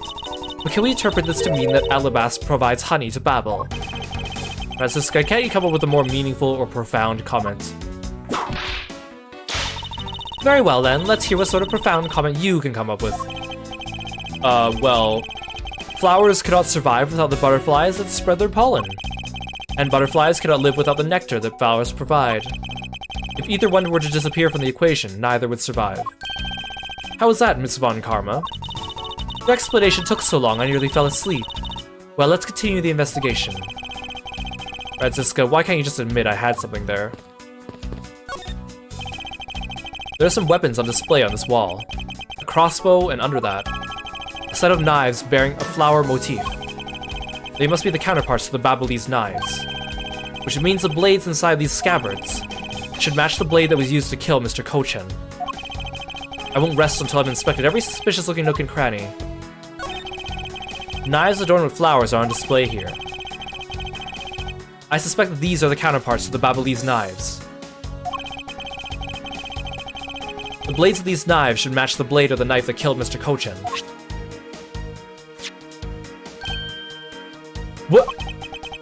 What are the knives missing its blade?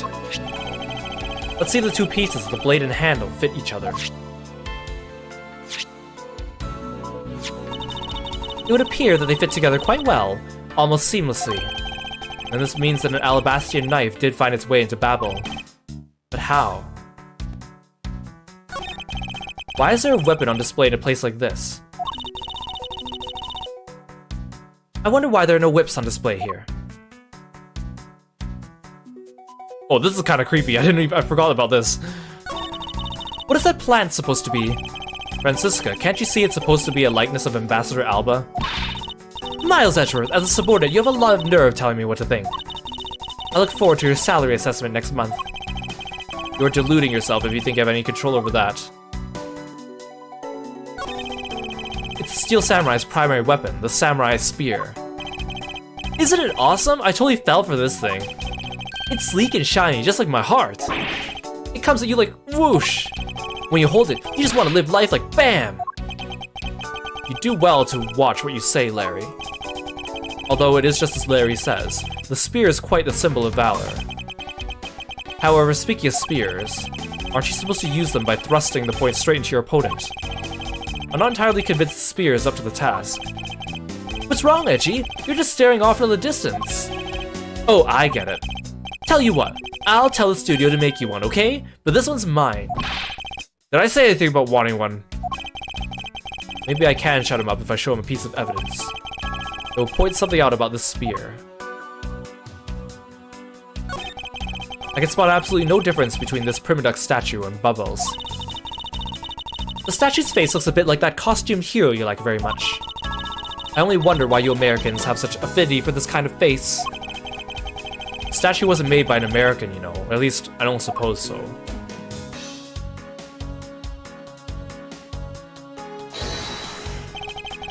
Is this spot somehow connected to any of the evidence I hold?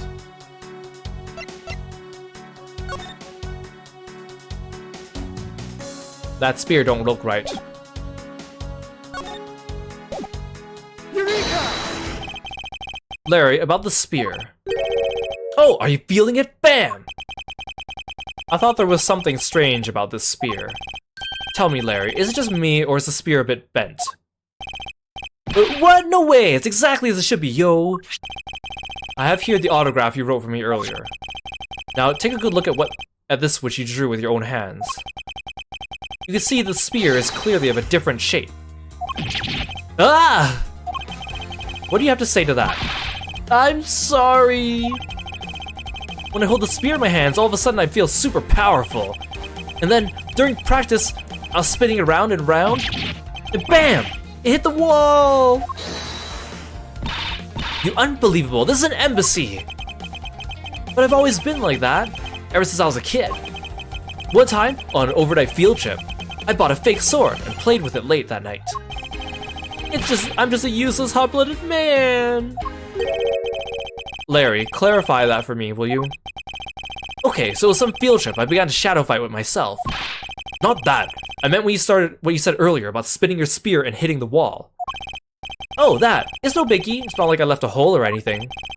That's not why I'm asking, Larry. The samurai spear is made of metal. I somehow doubt a move as simple as spinning it around would cause it to bend. Man, Edgy, you're so naive. What? Where'd that come from?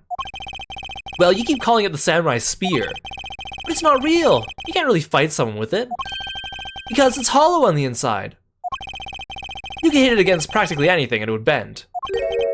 Is that so? Don't tell me you thought it was real. Oh, but don't take it the wrong way. I just think that part of your personality is cute. I see, your friendship truly is something special, Miles Edgeworth. Ugh, that's not friendship, it's utter humiliation.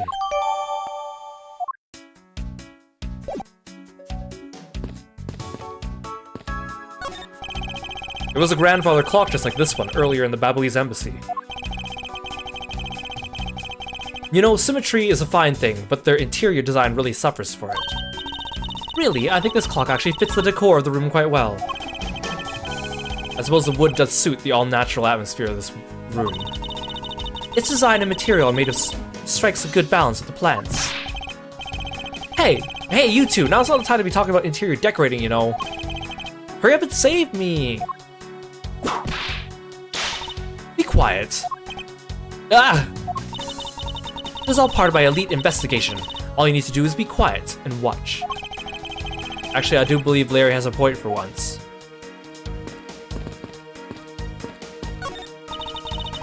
There are decorative plants here as well. This room is overflowing with nature. Humans used to live in the grandeur of nature once, long ago. I believe I'm not mistaken in thinking these people truly love nature. Huh, this coming from a man who loves shows featuring costumed actors. Ugh, she just had to go there again, didn't she? Larry, there are a few things I need to ask you about. Hey, how about that? I got a few things I've got to ask you too. What is it? It's like, both you and him. How is it the two of you always manage to have some cute or hot girl by your side? And Francie, what about that promise you made to me? Promise? What promise? The one where you said you would model for my next book, Franzie's Whippity Whip Trip. Ah! I made no such promise. Ever since grade school, we've had a certain saying about Larry. When something smells, it's usually the butts. One needs to look no further than this man to find the king of troublemakers. As I recall, aren't you calling yourself Laurice Donim now? That's Donim! Laurice Donim! Get that straight in your head, Edgy. Yow, ow, ow, ow! Now I remember, you're that rude, pale imitation of a real artist. No, you got it all wrong. I gave up on that whole Laurice business. Besides, when Benjolina left me and my heart in pieces, that's when Mindy walked into my life. She's been so good to me that I wanted to help her in some way. And I figured I could through this Steel Samurai outfit. Your inane blathering makes less and less sense each time we meet. I believe he's saying he picked up this part-time job as a Steel Samurai so that he may attempt to capture the heart of the actress who plays the Pink Princess. You got it! I knew you'd know what I meant, Edgy!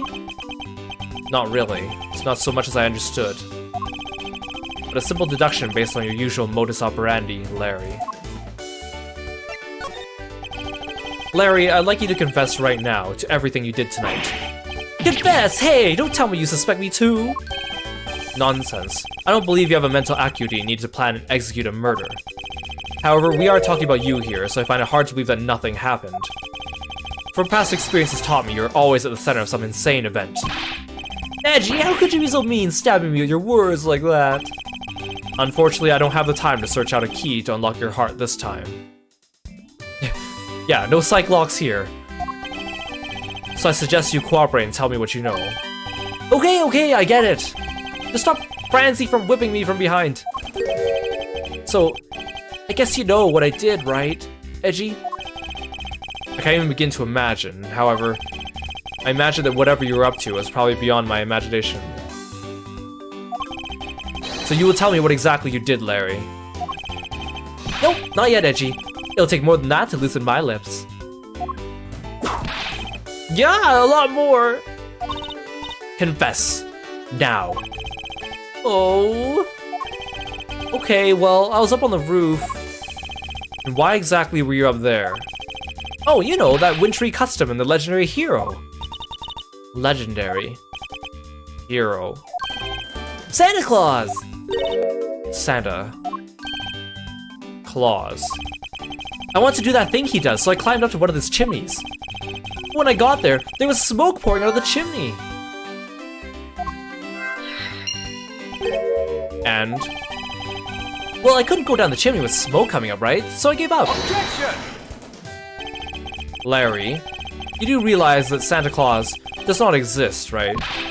Of course I know! I did graduate from junior high, you know. Then you should also understand this. If Santa were real, he would be the biggest unlawful trespasser in history. Aw, crud! It is your attempt to imitate Santa that has landed you as a prime suspect in this murder. Come on, man. What's so wrong with pretending to be Santa? Objection! Let's start with the fact that it'll be the Ides of March in a matter of hours. Santa only visits homes on December 24th. That's in December, you nitwit. No! Hey, wait a sec, we're not in court. Larry, about the samurai sword that was used as a murder weapon. Oh, that. Well, I shook hands with the ambassador in this room, you know. Yes, apparently you did. Well, I totally forgot about it and left it behind when I left it afterwards. You want to talk about shock? I was the most shocked of all when I heard it killed someone. Ah, shocked! Foolish fool, looking especially foolish for foolishly stating such a foolish excuse. You forgot to take something that big with you? Who would believe such a tale? Hold it! Sorry, Miss Von Karma, but I believe him. Because if anyone could forget something like that, it would be Larry. Edgy, you believe me. I just knew our friendship is something special. Anyway, even if Larry had simply forgotten the sword and left it behind, that in no way clears his name. Which which means that I'll have to prove his innocence from a different angle. It's interesting because Larry actually got his own musical theme in Trials and Tribulations, but they don't use it in this game. They just use a generic happy person theme that they use in this game. The same one they used for like Ernest Amino from earlier and Lauren Pops. They didn't even have to rearrange the Larry's theme. They could just use it directly because Gumshoe's original theme in this game is actually just taken directly from the first game. Even though Gumshoe gets 2 themes in this game.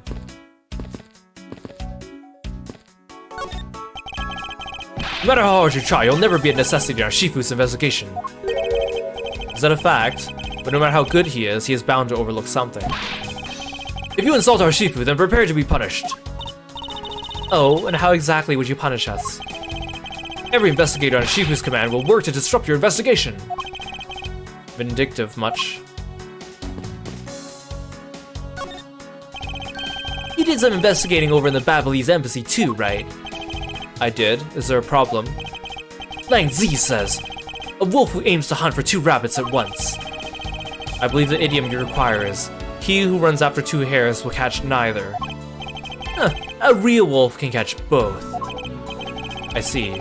So what are you trying to say is, seeing as how I'm currently handling 2 cases. Huh, suit yourself, but don't say I didn't warn you.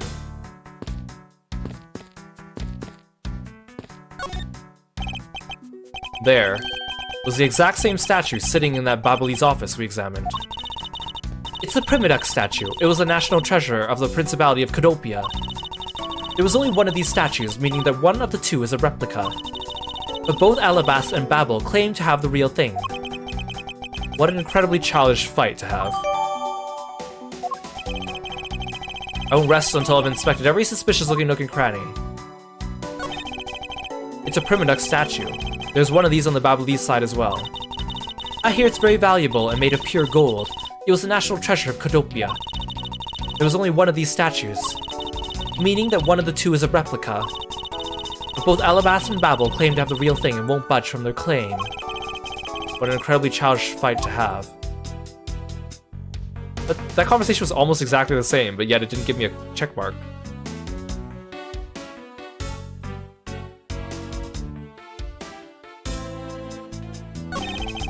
The counterpart to the Babali's butterfly is the Abalestian flower. The butterfly and flower, they're both lovely things. But can we interpret this to mean that Alabast provides... This is the same dialogue. Just from a different angle.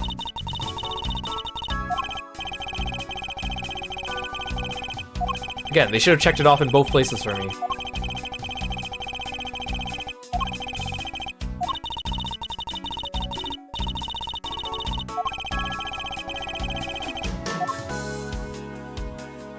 Is the conversation about the knives here the same too?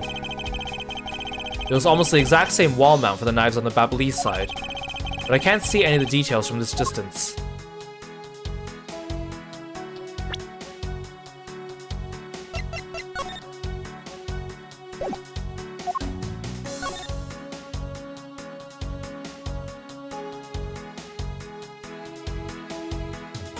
Wait a second.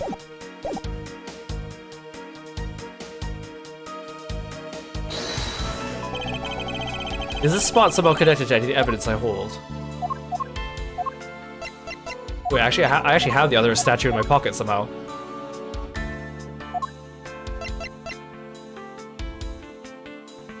Eureka! Look at this photo and tell me what you find odd about this scene, Miss Von Karma. The apparent joy on the ambassador's face as he shakes that top-knot's hand. That's not it! I was trying to point out that the statue in the photo was facing a different way. You're right. The statue is a national treasure. As such, only an ambassador or a secretariat-level person is allowed to handle it. The fact that the statue is facing one way in this photo, and now it's facing a different direction in this preserved crime scene, is proof that someone touched the statue around the time of the crime.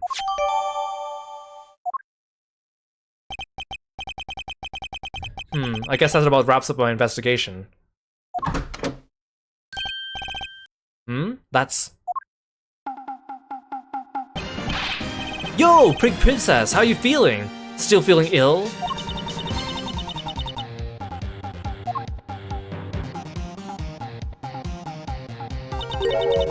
And yet another strange character comes out of the woodwork. And so the Pink Princess also comes to pay the Alabastian Embassy a visit. I believe I may need to speak with her as well.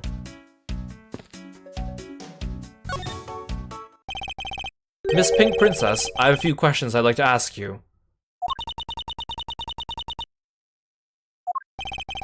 Miss Pink Princess, if you would please answer.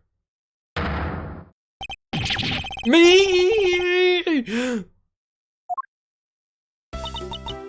Ah, this must be what they call fate.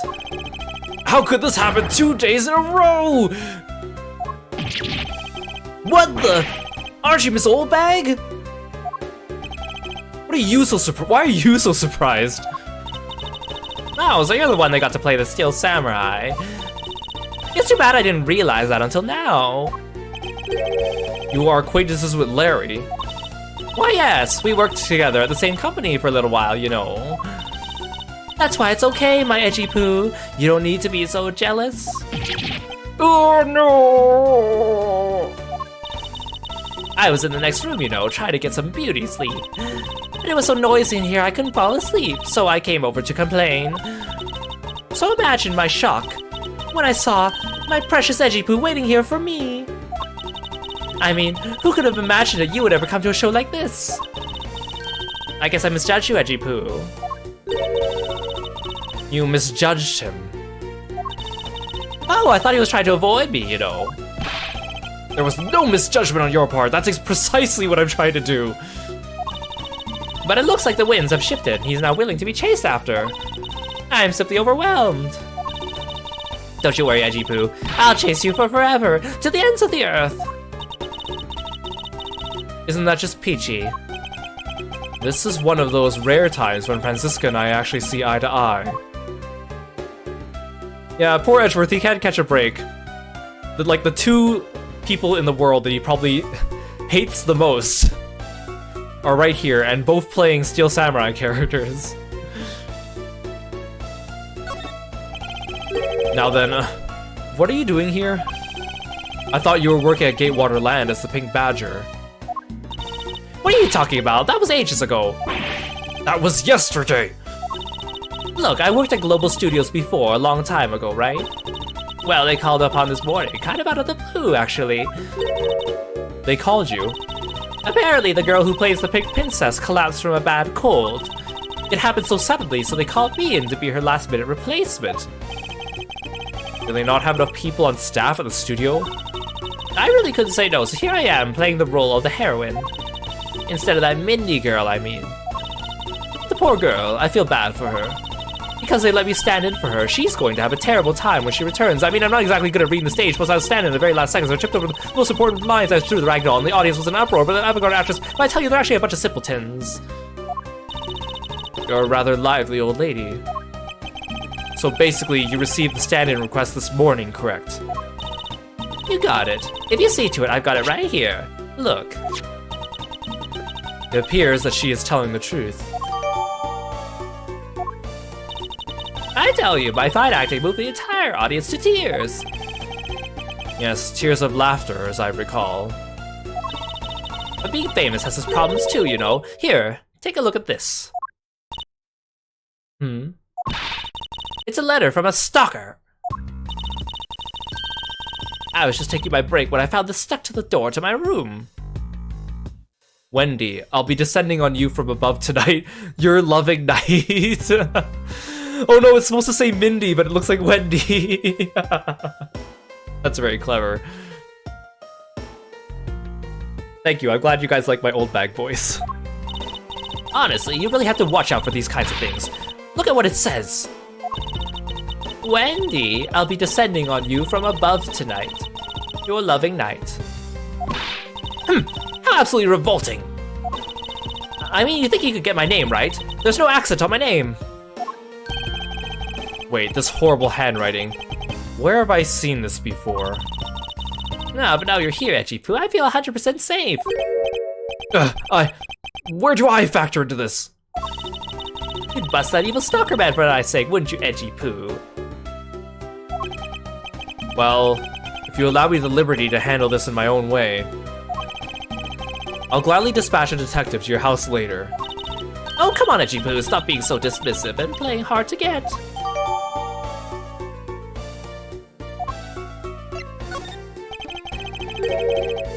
What were you doing at the time of the crime? What crime? What?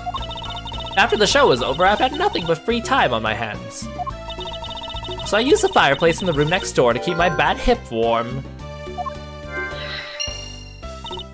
Well, a murder occurred in the room right next to yours. Is that right? Oh, Edgy-Poo, I'm so scared. Hold me, caress me. Hold it! If you could please not cling to my personage.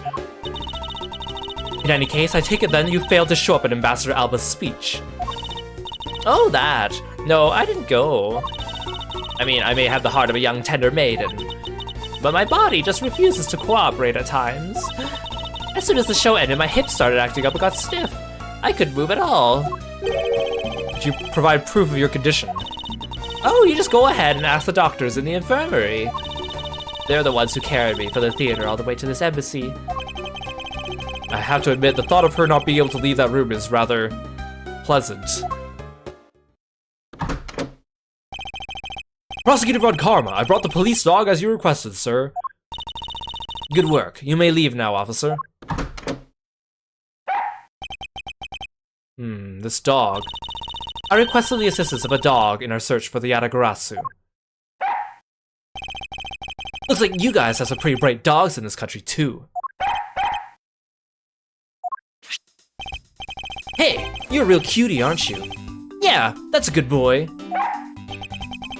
That's the police dog Gumshoe's been taken care of. I think its name is Missile. What a fitting name for a police dog that dashes out in front and attacks. That's right, folks, it's Missile, he's back! We haven't seen him since Turnabout Goodbyes. And of course, he's named after Shu Takami's dog, which is why he also has the same name as the dog from Ghost Trick, despite the fact that they're very obviously different dogs, because it's the name of Shu Takami's dog in real life. That action alone isn't exactly what's going to solve the case for us, you know. Now, Missile, I want you to find some clues. Go!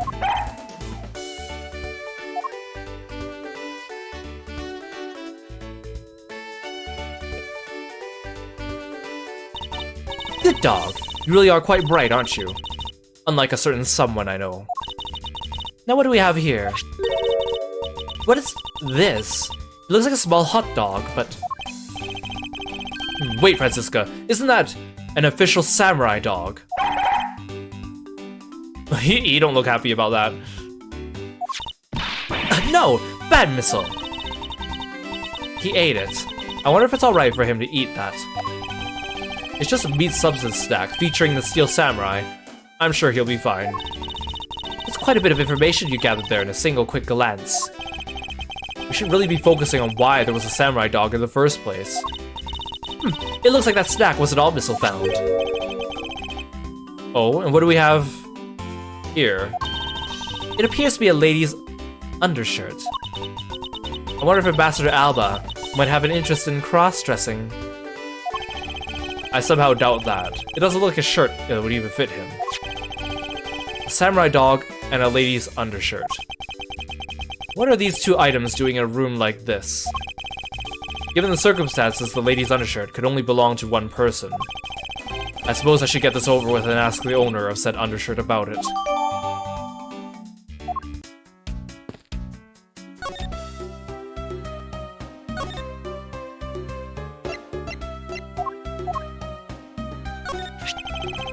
If you could please take a look at this brown-colored undershirt.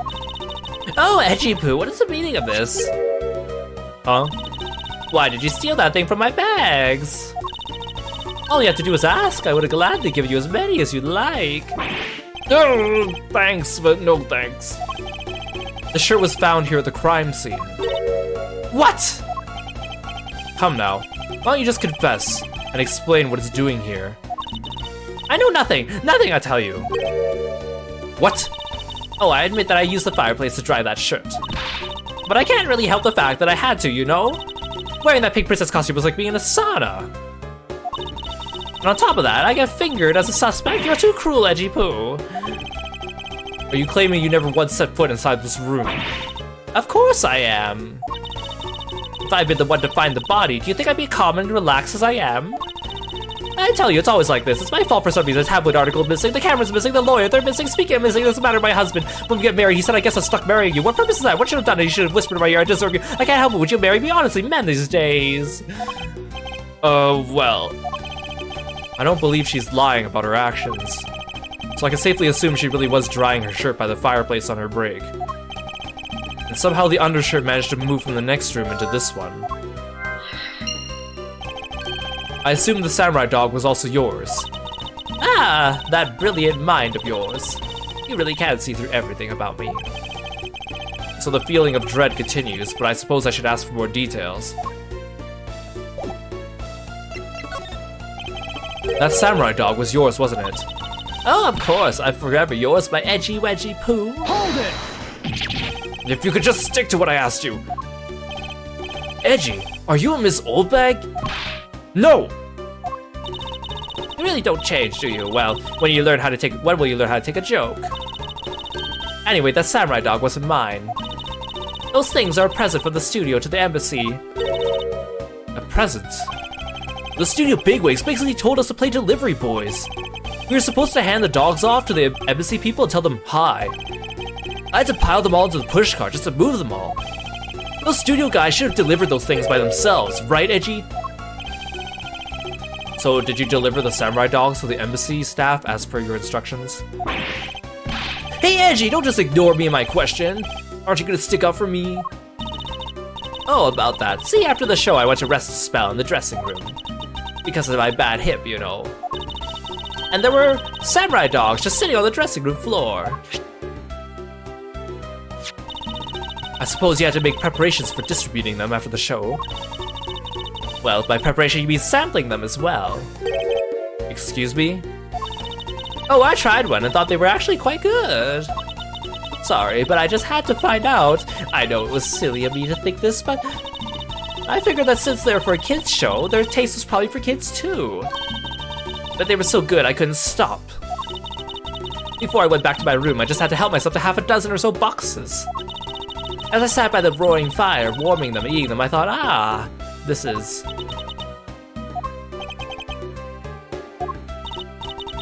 what is it now? Oh, I know, I bet you want a box too, don't you, my edgy poo? Well, who am I to say no to you, but I'll only give you one, the rest are all for me. Looks like the lesson for today is that when the Steel Samurai and the Pink Princess take off their masks, they transform into a pair of annoying troublemakers.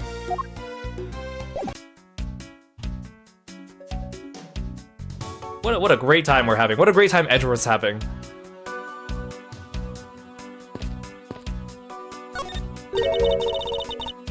Oh, I don't want to talk to him about the plant. No, she whipped missile.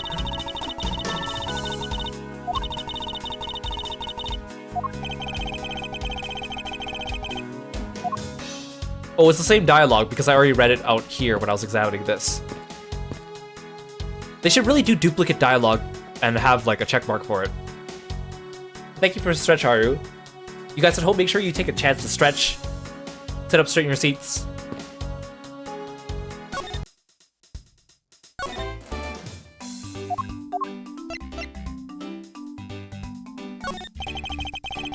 Larry, I wonder if you might know what this is. Nope, not a clue. You didn't even look at it. Nah, that's because the only thing I can see right now is the form of my lovely Franzi. Oh, in that case, allow me to help sear my form into you for all eternity. Eek! Ah! Whippy! Whip! Trip!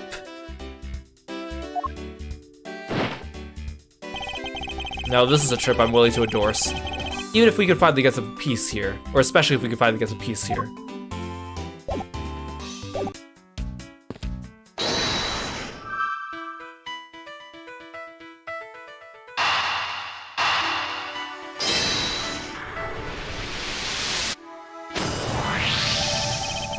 There's no trace of this room's fireplace being used. And your point is? Smoke was supposedly pouring out of the chimney connected to this fireplace. At least according to Larry. There's a contradiction of facts, is it not? Are you sure he wasn't just disoriented or something up on that roof? There is testimony from an investigator that puts Larry at this particular chimney. So no, I don't think it was a mistaken impression on Larry's part.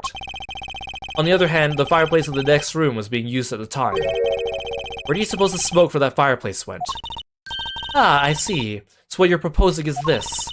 The smoke that came out of the chimney was actually from Miss Oldbag's fire. So basically the fireplaces of neighboring rooms share one chimney.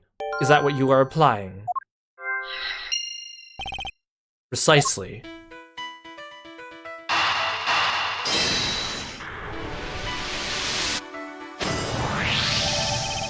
The lady's undershirt that Missile found. Ugh! Why are you getting all excited over holding onto a lady's undergarment? Miles Edgeworth, you uncouth sea slug! If you know the owner of said undershirt, then hurry up and return it to her already. You have it all wrong! This evidence! And the owner of this piece of evidence was in the room next door. Oh, thanks for calling Kirby as well. Yet despite that, Missile found it in the fireplace of this room.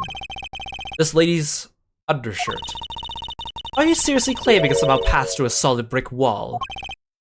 Not quite. The fireplace in this room is connected to a chimney. The other fireplace in the other room is also connected to the same chimney, leading us to the possibility that the two fireplaces are connected to each other. Perhaps a closer look at the back of the fireplace is in order.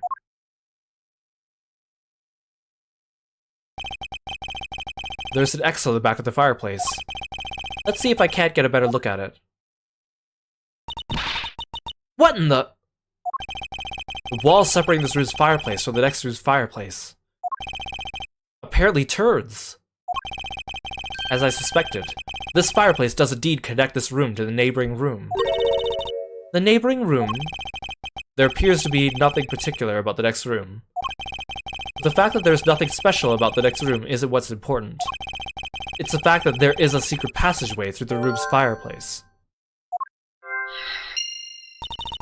We now know the fireplace connects the two rooms. But how exactly is that significant? You aren't going to suddenly name the old lady as Damask 2's killer now, are you? No, she couldn't move at all because of her stiff hip. So she could not have been the one. Unfortunately, I believe that this fireplace has nothing whatsoever to do with Damask 2's murder.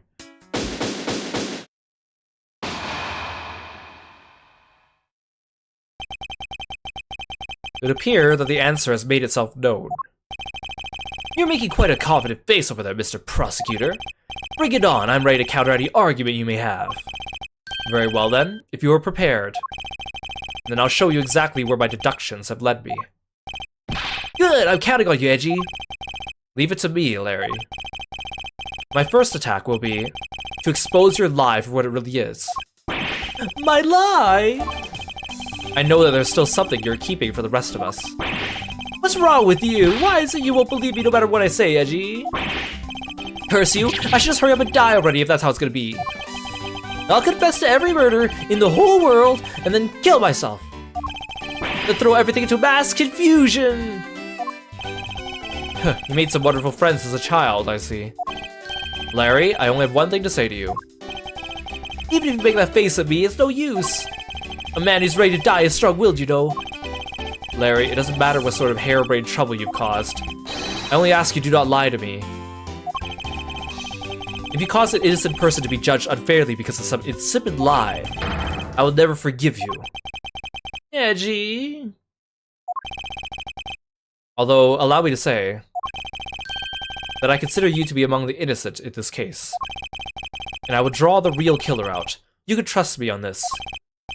Alright, this time I'll tell you the whole truth, okay? What happened, what didn't happen, the works. Just what happened will do. Now then, if you would please testify as to what you did on the roof tonight. His little happy face. Up on the rooftop. After the show, I left the pushcart in the Rose Garden and came to the embassy. Then they took a picture of me shaking hands with the ambassador. After that, and until my next appearance, I had some free time, so I wandered around. That's when I spotted the chimney. A chimney like that is a rare thing, you know. So then I wanted to play Santa and decided to give it a try. Larry, I thought I just finished telling you not to lie anymore. But that's kind of, ultra embarrassing. What exactly is so ultra embarrassing that you can't tell me? Edgy, man, I just said it was embarrassing, so of course I can't blurt it out. So you're just gonna have to reason it. It'll be... As your superior, I command you to hurry up and expose this man's lie. I have every intention to, for I'm not about to let us waste time with such a trifling matter.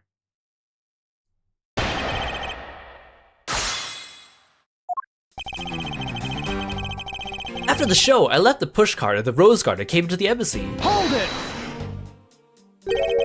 You left the pushcart. Could you please clarify that statement for me? Yeah, so the wheels of the pushcart got covered in dirt from the Rose Garden. I would have made a mess of the floor inside, so Ambassador Alba said to just leave it. Well, it would be rather impolite to dirty another country's embassy. Come to think of it, I recall seeing the Pink Princess on my way to the embassy. What was she doing? Nothing in particular, because she was being carried by some docs on a stretcher. She must have been incapacitated by the pain of her bad hip that she suffered during the show. So I came to the embassy, right? And then they took a picture of me shaking hands with the ambassador. Hold it! So you shook hands with the ambassador of the Kingdom of Alabas, did you? Yeah, can you believe it? I did something really cool for a change. But honestly speaking, there's nothing interesting about shaking some guy's hand. Hey there, are you disrespecting another country in their very own embassy? As someone with roots in this country, I'm feeling nothing but incredible shame at the second. Agreed. I apologize for his inconsiderate words. Now Larry, please continue. What's with all you? You keep saying that kind of stuff out of a thing and I'm only telling lies. You're already telling us nothing but lies, so let it go and move on. Alright already, you don't need to glare at me like that, Edgy. After that, until my next appearance, I had some free time, so I wandered around. Hold it! Larry, I want you to listen very carefully and take this to heart. The whole point of your life is to cause misery and pain to everyone you encounter. I know, I get it, I'm totally the bad guy again. I thought you were his friend. Don't you think that was a bit harsh? Lang Zi says, true friends are bosom friends. If you are in trouble, call on your bosom friend, whose shoulder you can truly cry on. Hey, bosom buddy, I hope you're listening carefully to my testimony. Has it crossed your pea-sized brain yet that Agent Lang is only out to arrest you, Larry? Now then, you're wandering around inside the embassy, and then what happened? That's when I spotted the chimney. A chimney like that is a rare thing, you know. Hold it! I should hardly think that chimneys are that rare. Agreed, especially since they are a traditional feature of American houses. Plus, many grand buildings have even larger and fancier chimneys. Yeah, but the kind of chimney I'm talking about is the really romantic type. A romantic chimney. It might sound kind of silly, but women seem to really enjoy them. And I just had a good feeling about that chimney. So then I wanted to play Santa and decided to give it a try. Hold it! You suddenly want to play Santa. Oh, well actually I dressed up as Santa once before already. That was down at Gourd Lake. Ugh, I'd appreciate it if you wouldn't dredge up such unnecessary memories for me. Huh, sounds like you guys share a lot of history. A perk to being childhood friends, huh? Besides, it's not a felony to dress up and play Santa, you know. Santa doesn't go around killing people after he comes down a family's chimney, after all. Actually, is it worth delving into whether or not playing Santa is a big deal? Yes. Actually, I believe in the case of this man, playing Santa is actually quite a big deal. Are you saying your buddy isn't exactly made of Santa quality stuff? Precisely. You hit the nail on the head, Agent Lang. Hey, Edgy, that's so incredibly mean! Tell me something, Larry. Did you know that Santa's job is to deliver presents to people all over the world? Of course I know that! I did graduate from junior high, you know. In that case, it's your turn to tell me something. I want you to tell me to whom you were delivering a present to. I was, delivering a present to a child, not basking in the warm glow of love. Objection! That must be the most elegant description of you I've ever heard, but a lie is still a lie. You sure know how to kick a guy when he's down, you know that? In any case, the person you wish to deliver a present onto was most certainly this. Ex-security lady. I love how, again, it says, I believe her real name is Wendy Oldbag. It's like, we're not really sure, but... Take that! Huh, interesting taste you have there, Mr. Suspect. Don't spread lies about me. I totally didn't want to see Miss Oldbag so much I'd try to go down a chimney. Yeah! I advise you to stop right in your bashing of a lady. Well, I must admit that I myself hardly ever have once run into that lady. However, what if you were misinformed and under the wrong impression? Then what? Define wrong impression. I simply be the man before you who thought to enter the old lady's room without knowing one very important fact. And that fact is best summed up with this. Take that! Larry, I'd like for you to take a look at this piece of evidence. No way! But... Oh, sorry, this is not the right piece of evidence. It's not really that important, is it? It's always like this, you're actually so high and mighty that you bully me. That's why I refuse to look at it. Be quiet and just take a look. Well, if you say so, Francie, but only because you say so. Some people never change, even if the attitudes do change at the whim of women. So, what's up with that anyway? Why, it is proof that you never even knew existed, of course. Oh, it's proof that you never even existed, of course. Oh, is that all? Well, I don't need it right now, so I'll just give it back to you. What? I've got you on the ropes now, don't I? Was that piece of evidence unrelated to the question at hand? I need to think through this one more time. Larry didn't know one very important fact when he tried to sneak into the old bat's room. And that fact is best summed up with this. I was too overzealous and I meant to select this. Take that! This is something the old lady received from her employer for the night. The girl who normally plays the Pink Princess, Mindy, was it again? It seems this man is quite taken with that actress. But that's not true, Edgy! She's the one with the hots for me! I just know it. I can feel her sexy beam piercing my heart when she's watching me. Sexy beam, I tell you! You filthy, despicable, inconsiderate, fickle, idiotic, cowardly apparition of a man! You haven't matured at all since we last met. Hey, Mr. Prosecutor. Yes? This guy, he's got bigger problems than just getting involved in murders, I take it. I suppose you could put it that way. Hey, what the heck, man? I don't get you guys at all. Why do you all have to make me out to be some sort of bad guy? To return to the original topic, I propose that at least this much has been made clear. Without any knowledge that Miss Mindy had fallen ill. Larry tried to make his way into the Pink Princess's room. That much we know for sure.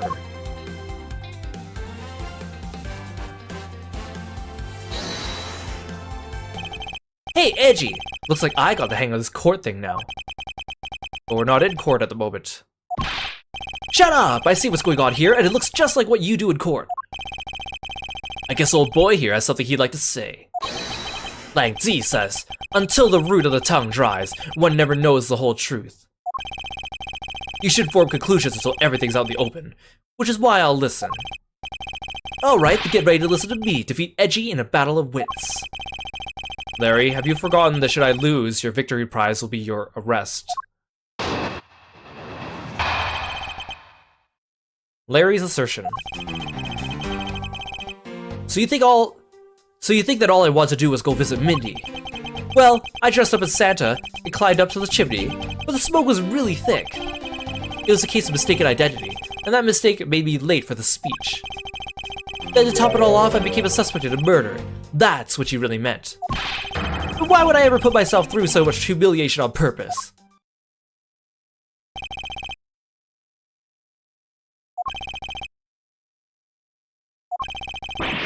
Hey, someone say something! Larry, are you seriously trying to submit this, not as a confession, but as a testimony? So what if I am? Is there something wrong with that? My claim is a claim, claim my claim! Do you have a problem with that? So was you! You're my stalker! But I should warn you, it doesn't matter what kind of flattery you throw at me. I'm the devoted type of woman who's wholly focused on one man, and one man only as long as Edgy-Poo is alive. I can drop him and be unfaithful. Earlier I was tempted just a teeny whip by the wolf man love for Edgy-Poo, which I passed with flying colors. Stays completely true, my beloved Edgy-Poo. I'm so inspired! You're such an inconsiderate, cowardly, idiotic, and all-around completely worthless man. Oldback's text there, did she just say she almost fell for Lang? And then she stayed committed to Edgeworth? I thought I heard something ominous just now, but perhaps it was just my imagination. I believe there's nothing further for me to prove at the point. What do you mean? Of course you still got something to prove. You still have to show some proof that I was trying to meet up with Mindy. Proof, you say?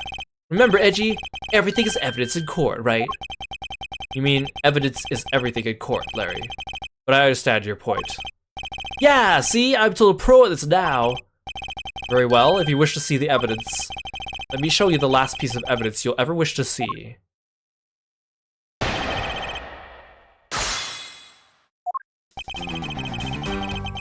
So you all think all I want to do is go visit Mindy? Hold it! Well, I have been saying that for a while now. After all, if not for that, then for what other reason did you wish to go down that chimney? You can't say that without any evidence. That's against the rules, Edgy. Hey, thanks for keeping the prosecutor in line for me, Mr. Suspect. Hold it! I have the evidence, and if you wish to see it that badly, I could introduce you to. Ah, but it's not good to keep them waiting, my subordinate. Hurry and show them already. Lies, all lies, Edgy. Well, if you wish to lie, then by all means, continue. Because I'm ready to expose your lie at a moment's notice. You will get the better of me. Now let's see. I also just realized that Detective Bat hasn't spoken in a very long time. Probably because everyone else is dominating the conversation. Well, I dressed up as Santa and climbed up to the chimney, but the smoke was really thick. Hold it! Was the smoke coming from the chimney really that thick? You bet! It was so thick I had tears pouring out of my eyes. It was a mess! Huh. I see. You do realize that you've just confirmed for us your chimney escapade. What? That's totally unfair! You tricked me, Edgy!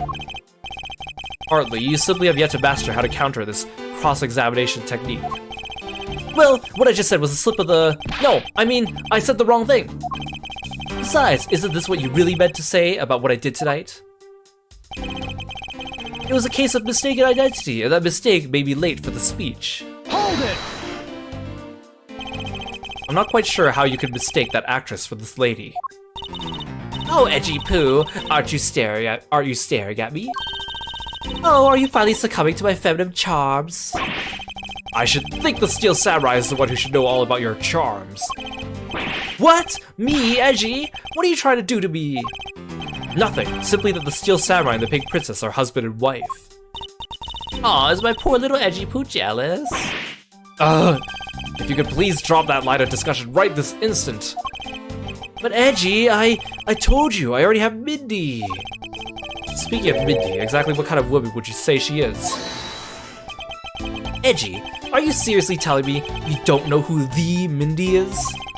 She's just like what her name means. She's super sweet with a great smile. I don't mean to brag, but she's one of the troupe's fastest rising stars.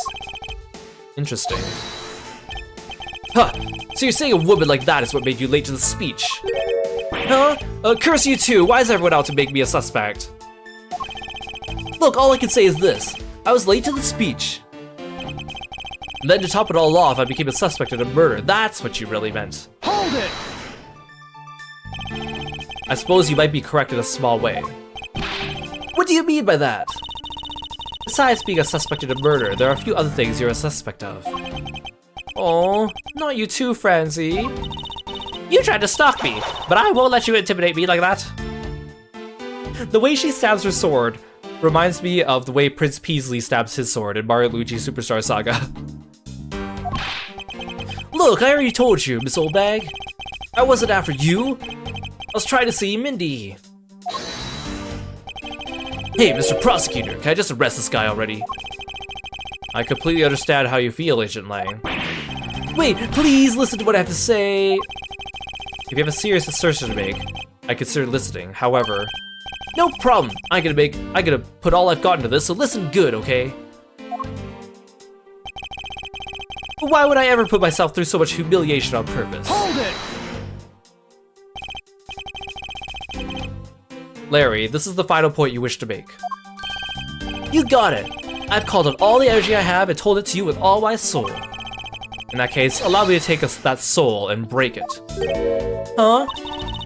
Yes, we'll stamp it under our feet until it's been ground to a fine powder. A fine powder?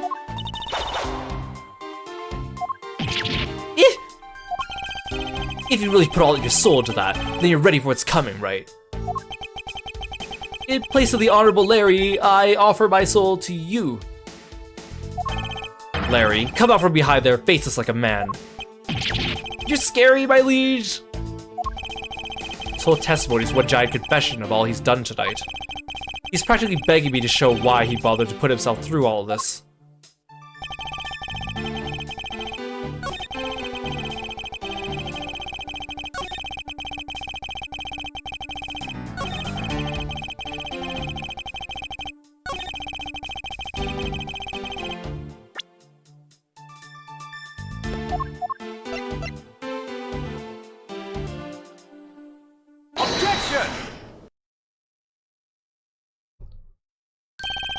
Larry, don't even think about denying that you have knowledge of this letter. Hey! Why are you showing that thing to me? Wendy, I'll be descending on you from above tonight. Your loving knight. Well, isn't that just romantic? But you weren't able to descend on her. You weren't able to descend on her from above, were you, Mr. Loving Knight? Ugh! I have no idea what you're talking about. I don't remember a thing. Objection! You can pretend to be ignorant of all you like, but it's written right here. This letter proves you are not out to beat the old lady, but rather that you are attempting to pay Miss Mindy a visit. What part of this letter shows the person that Larry had intended to beat was Mindy? Take that! Larry, I suggest you take up penmanship lessons. That is, if you never wish to experience this level of embarrassment ever again. Well, what the heck? What are you talking about? Speak English! You wrote Mindy so sloppily that it became Wendy to the average eye. Hey, stop picking on me! It's so embarrassing! There. Isn't that what childhood friends are for? They're the best, aren't they? For punching, but that'll have to wait until we're off this crime scene. Edgy, save me from the scary man! Sure, if you're willing to make amends, starting with your incredibly embarrassing mistake. That wasn't me! Come again. It's a fake! Someone's out to get me, so they made that fake letter. To set me up! Accept your defeat graciously. But you guys are being so mean. Hold it! Penmanship analysis. What's that? No matter who, all people have a certain unique features to their handwriting. Ergo, all we have to do is compare the handwriting in this letter to a sample of yours. And we'll know soon enough who it was that sent this letter. I'll never write another thing in my life! Hold it! Tisk, tisk, tisk. It's no use, Mr. Loving Knight. For you've already graciously provided me with a sample of your handwriting. Oops, I didn't mean to click that. Take that! This autograph and our mysterious letter. If we compare the handwriting, we'll know the answer to our question soon enough.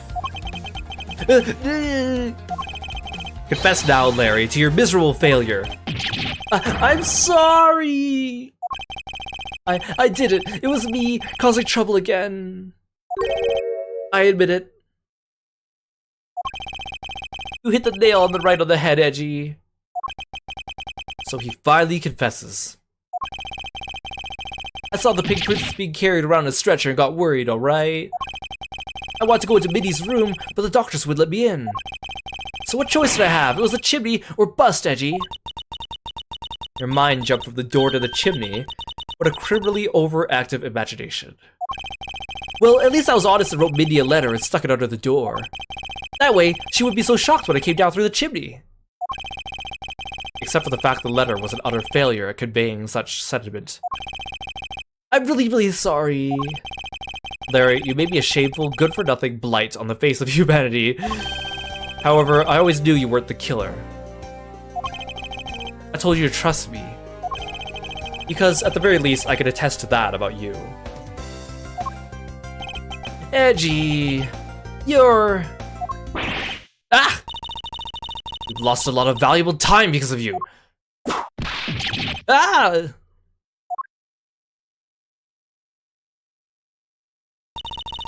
In any case, I believe we could say we now know exactly what happened. Mr. Larry Butts sought to climb down the chimney. Not for access to the crime scene, but to enter the room of the elderly lady next door. Great job, Mr. Prosecutor. Although, I still find it a bit unbelievable the two of you are friends. But the suspicion on that guy over there isn't completely resolved yet, so don't go getting any funny ideas about running off, okay? Ow, hey, what? Edgy, what does the Wolfman mean when he says I'm not off the hook yet? He means the murder weapon. Larry, did you forget? There are 2 layers of suspicion hanging over your head. That's exactly what I mean. We can't only rely on the words of the suspect after all. We may have figured out where he was and what he was doing all night. The blood-stained samurai sword that was left at the crime scene.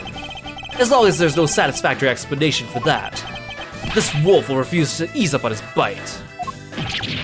Ah! Edgy, that guy, he looks like he's seriously about to take a bite out of me. I'm well aware, and you should be as well, and this upcoming battle will be crucial.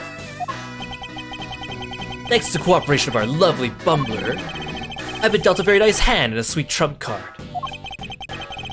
Looks like we're about to enter the final bout. Now, Mr. Prosecutor, let's see what you've got.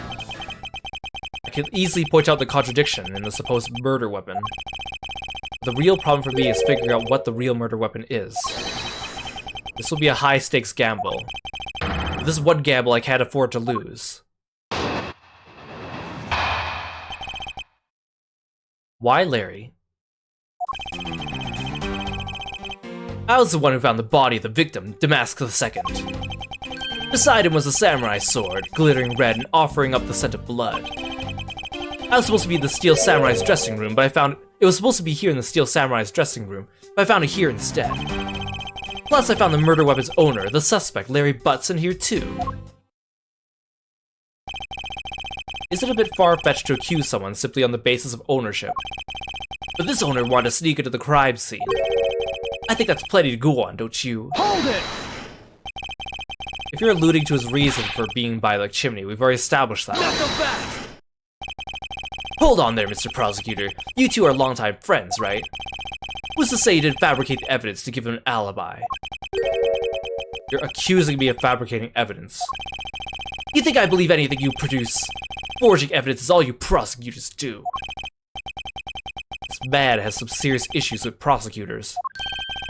Come on, I can't think of something as complicated as that, right, Edgy? Larry, I can agree because I know you and your personality well. However, Agent Lang knows nothing about you, or me for that matter. I sense his hatred for my entire profession emanating from his entire being. Meaning that the only way I can prove Larry's innocence is to present irrefutable evidence. Also, the creepy tree lurking over Edgeworth's shoulder is just so creepy.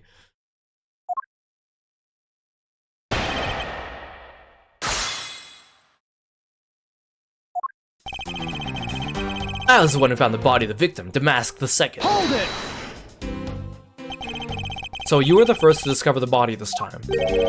This time? What's that supposed to mean? You better watch what you say. I only said this time because earlier Kay was the first to discover the body in Babal. And your secretary, Agent Sheeta, was ready to accuse her of murder for that. Not so fast! Huh, so are you gonna use that excuse to call me suspicious now? Of course not. I was simply pointing out the usual pattern with discoverers of bodies. But in the Babalese case, there was proof she was holding the weapon, right? Well, in this one, it's a bit different, since we know exactly where the weapon is. Beside him was a samurai sword, glittering red and offering up the scent of blood. Excuse me, but glittering red and offering up the scent of blood. Do I have to spell it out for you? I mean the sight and smell of blood, of course. And according to the test, the blood of the sword belongs to the victim. The sword was made only to be used on stage, so it's not sharp. But it is pretty weighty.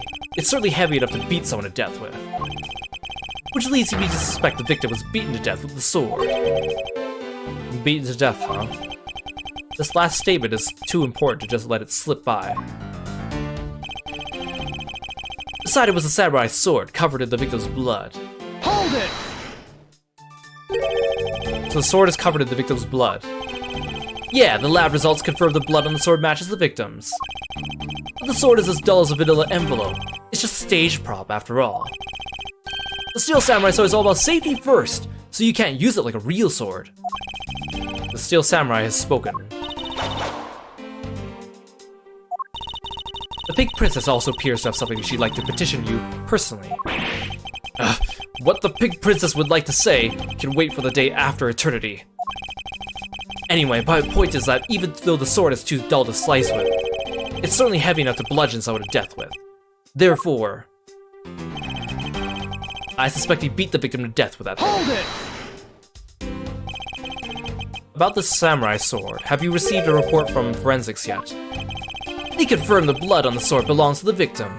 Again, the forensics team works so fast. Alright, but have they confirmed the outline of his wound is consistent with the weapon? Tell me something. Do you see the dead body right there in front of you? So, if they were conducting the autopsy right now, shouldn't that body not be here? Well, you say that, Lang, but in the last case, we got the autopsy report despite the fact the two bodies were still in the room, so I don't know what the rules of this world are. I suppose so. I guess they must still be investigating this room. Meaning that it's possible he doesn't know about that piece of evidence's true nature. Anything else you'd like to chit-chat about? No? Good. Now let's continue. It was supposed to be the Steel Samurai's dressing room, but I found it here instead. Hold it! Larry has already testified that he forgot the samurai sword here. Yeah, I was shaking hands with the ambassador in here, and I left it behind by accident. Not so fast! So what? You lied earlier, so who's to say this excuse isn't just another lie? But I forget stuff all the time. Right, Edgy? Tell him. Why don't you tell him yourself? You see, what did I tell you earlier? No one will buy such a pathetically weak excuse. Yes, well, I know that's not possible to prove such an excuse as truth. And yet you offer it up as fact. You're a worse person than I originally thought. You're free to think what you like, however I know Larry's not the killer. Agent Lang, please continue with your argument. I'll expose the flaw in it soon enough. Plus, I found the murder weapon's owner, the suspect, Larry Butts, in here too. Hold it! Just because he's the owner of the weapon, therefore he must be the killer, is it? No, climbing all the way up to the chimney is plenty suspicious in my book as well. Objection! Regarding that, I've already drawn the truth out, and the truth is one thing I don't bet. Not so fast! It doesn't matter if it's you or whoever. You prosecutors are all the same. As for me, prosecutors are the one thing I don't trust in. Objection! An agent who doesn't trust prosecutors? What are you playing at? Sorry, sis. But there are only two things I trust. My subordinates and evidence at the crime scene. Agent Lang hates prosecutors. As long as he trusts evidence that has been left at the crime scene, then there is something I can show him that he can believe in. It's simply not possible the samurai sword is the real murder weapon, so I should focus on proving that point to Agent Lang first.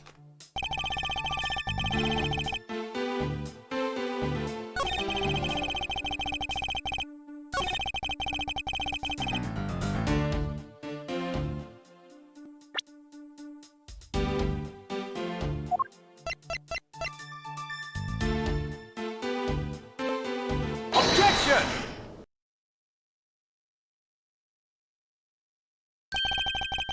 Do you know what this is, Agent Lang?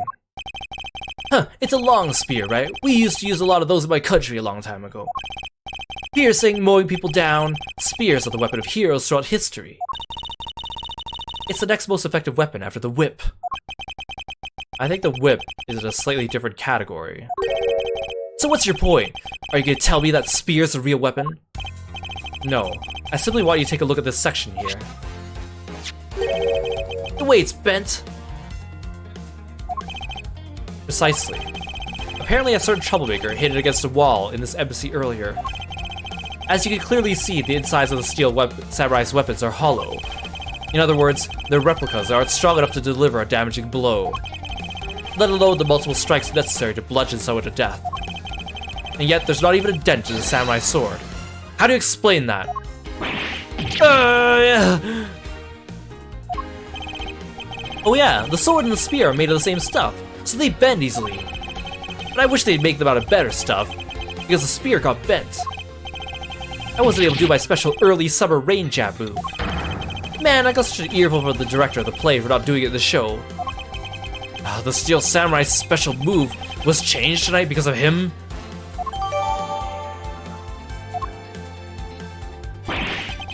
Ouch! That's more than enough of your whiny whimpering. Now, back on the topic of the spear. Yes, let's return to the real topic of discussion. This is where the real gamble begins. I don't have a real strategy per se, so all I can do for now is let the chips fall where they may. Using guesswork and taking risks in place of real logic is hardly the Von Karma way. It's neither smart nor very clever. This Von Karma. As you know, unlike your father, I am not a genius prosecutor. Plus, I doubt his record of a 40-year-old win streak will ever be broken. But perhaps it is for the best if it remains unbroken. For no one should have conceived of the notion to convict all defendants in the first place. Objection! What a foolishly foolish statement from a foolish fool who hates to lose. It's the job of a prosecutor to make sure all the defendants are found guilty in court. There is nothing more important than in this world than a perfect victory. Hold it! That may be your opinion, however, I don't believe that's all we are. As a prosecutor, what I pursue is not the perfect victory, but the perfect truth. And if that means the bridge I must cross will crumble beneath my feet, let it crumble as I walk on towards the truth. Knuckle back! You're good at keeping me entertained, Mr. Prosecutor. But you know, humans are delicate creatures. The slightest bump, and we expire. I'd like you to consider, if you will, the possibility that the sword was used in a way that the attack killed Damask II without bending it. So, what do you think of my hypothetical scenario? I think you know what to do here, right? And what you need. Of course, what I need is evidence even he can't refute. This is it. It's time to bring this to a close. Why Larry, Part 2. It's possible to use a samurai sword to kill someone. And under these circumstances, it's the only logical conclusion. We search the embassy top to bottom, but the victim's blood is only on that weapon. So isn't it only natural suspicion would fall onto the owner of said weapon? How long do you intend to cling onto that preposterous theory? As long as I want, because we examined every corner within the walls of this embassy. There's no stone we've left unturned. And we have managed to come up with only one logical conclusion. That the only place inside this embassy with the victim's blood on it is the sword. Hold it! You left no stone unturned. Is that a fact? Knuckle back! If you've got something to say, then say it in the only way I respect, Mr. Prosecutor. Yes, of course. In that case, allow me to make it crystal clear for you. Yeah, that conversation was really nice between Miles and Franziska. Like, it shows that not only Edgeworth is, like, different from Von Karma in his thinking, but I also found it really interesting that they never, like, disparage Von Karma too. I mean, obviously, just in case the person who has played this game has never played Phoenix Wright Ace Attorney, they probably want to keep that spoiler hidden for them, just in case. But also because I think he's also kind of be receptive to Franziska's feelings, right? Like, he never talks ill about Von Karma to Franziska, despite everything we know, right? I really want to see and know more about the dynamic between Edgeworth, Franziska, and Manfred, but we don't get very many chances to see that. Especially, like, I'm still really interested in the fallout of after Turnabout goodbyes, because Franziska alludes to her reaction to it, but she never really expands on it that much. Like, she loves her dad, but she also, you know, knows that she would not approve of what he did. But anyways, it's not something that they really explore that much, I think, in the series, and I would like to explore more of that. But they probably don't explore it too much because it's also probably a really tough topic to talk about, right?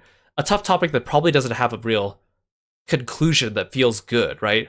Obviously, between Franziska and Manfred, it's tough.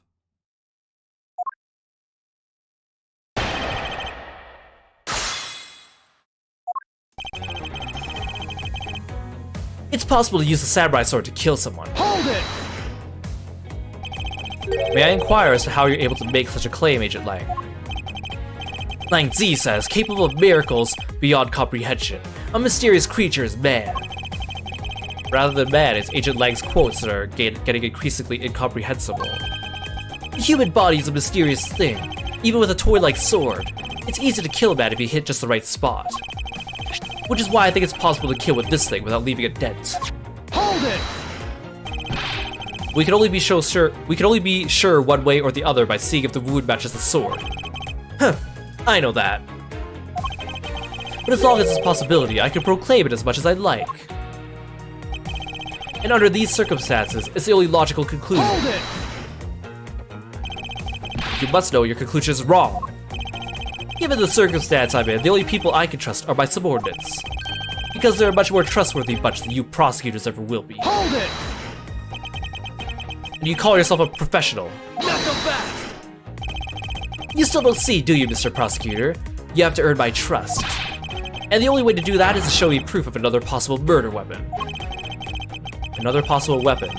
In this room, there's only one other thing left. This is gonna be a gamble, but I can't withdraw from the game now. You're not gonna get me to trust you by the power of your glare alone, you know. Plus, I have other reasons as to why I think the samurai sword is the murder weapon. We searched the embassy top to bottom, but the victim's blood is only on that weapon. Hold it! The only place where you could find blood was on the samurai sword. That's right, even with lube and all. Which means there are no other possibilities outside of what I've already outlined. Do I have a problem with Agent Lang's assertion that the samurai sword is a weapon? I mean, yeah. If you believe that there's no other door possibility left to open, then allow me to force one open for you. Knuckle back! Huh. And how do you plan to do that? By showing you what may possibly be the real murder weapon. Knuckle back! Ha! Ha! The real murder weapon, I hate to repeat myself, but my men have already searched every last inch of this embassy.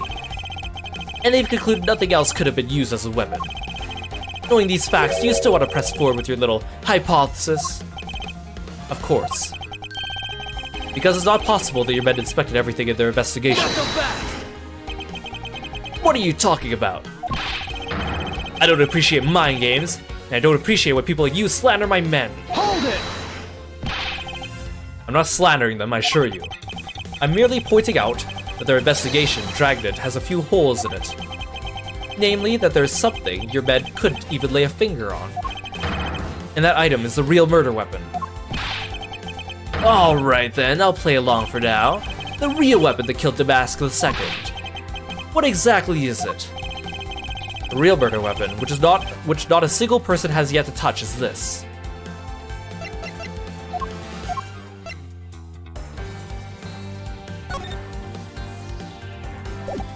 Take that! The national treasure of Alabast. You mean the Primadux statue? Yes, as you know, only the ambassador and his secretariat may touch it. Which I believe means neither you nor your men were able to examine it, correct? Knuckle back! Ha! You know very well that if we did that, there'd be an international incident. Between the Kingdom of Alabast and the Republic of Babel. The two countries' precarious relationship teeters in the balance. Over a stupid fight related to a sovereignty statue. But I'll be damned if I let something go unexamined. Hold it! Agent Lang, if you could take a look at this. The direction the statue is facing just before and after the crime are different. And there's only one conclusion I could draw from that. Go look for Ambassador Alba, get him to give us the okay to examine the statue. Shifu, you can't listen to this infidel's words. He is most definitely trying to trick you. Shifu, please, let's be rational about this. Like Z says. Just go already! Yes, sir!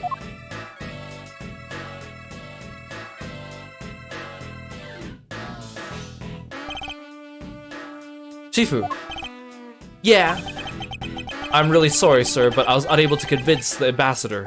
I was unable to obtain permission for us to examine the Primadux statue. Huh. I see. Wait, but then the investigation is at a standstill. Agent Lang, I will go and speak with the ambassador personally. Save your breath. He may act all weak and frail, but that old man's one tough cookie. But I guess you gotta be when you're representing a whole country, you know. Agent Lang. What do you want? Let's just hurry up and examine the statue already. What? But Shifu, what about causing an international incident? Quiet! I'll take the fall if I have to later. Hold it! Agent Lang, the hypothesis is mine, so if someone is to take responsibility, let it be me. Responsibility? If we could talk in such heavy terms, maybe I should let you. It'd be a real problem for my men if something were to happen to me. Alright then, let's talk more investigating. If we want to know the truth, we can't stop here. Action must be taken. Agent Lang, I'd like to run a luminol chemiluminescence test on the statue. A luminol test. Ah, good thinking. If the statue is the murder weapon, then some of the victim's blood should be on it. Okay, let's get the forensics team in here.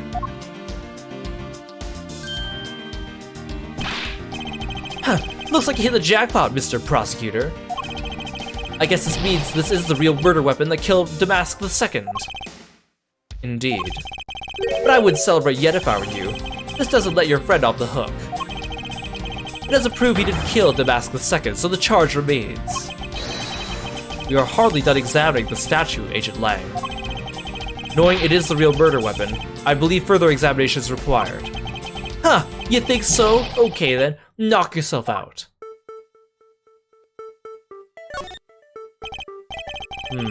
Upon closer inspection, he really does look a lot like the Steel Samurai. Hey, maybe that's why they chose him to be the Goodwill Ambassador. I actually can't discredit that hypothesis. Or maybe the people of this embassy just really like the Steel Samurai. That's absolutely preposterous. I don't think it's that unlikely. We mustn't go around denouncing people's opinions. And yet, look at how easily you discredited mine, not that I care why they chose him. There's a shield on his back. I wonder if that's supposed to mean that his back is covered. Lang Zi says, those with a shield on their back deflect all enemies behind them. It means he's ready for battle, or he's ready for any blindside attacks that may come his way. Agent Lang, there's no need to attach overly complex meanings to such a simple thing. Ha! You didn't seem to get Lang Zi's saying, so I was just explaining it to you. The saying itself is what I was referring to when I said overly complex, you know.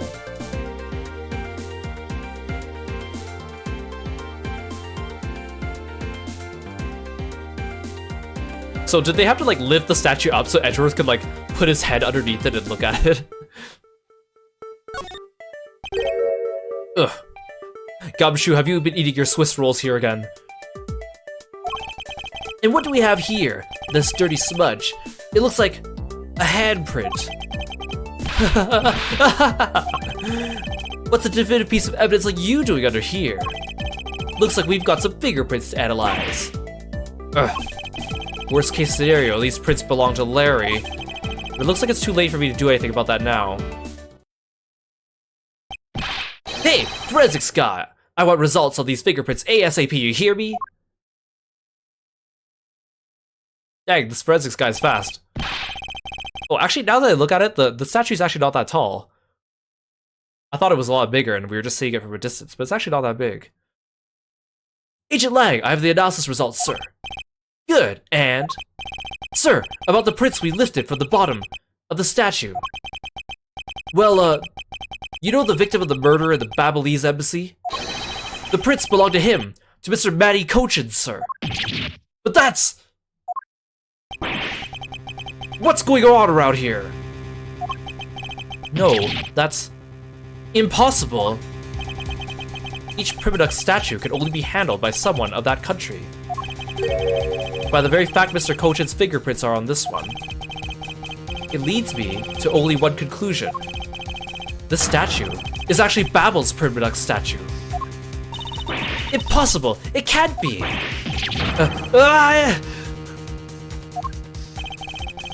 Larry never once foot set on Babelese soil, so he was free to go. However, this new piece of information only served to confuse us even further. The ringleader of a smuggling operation was killed with an Abelestian knife in Babel. And Damask II was killed on Abelestian soil with Babel's national treasure. And the mystery of the great thief Yadagarasu who visited both countries. The pieces were there, but I had yet to see the big picture they were to form. To be continued.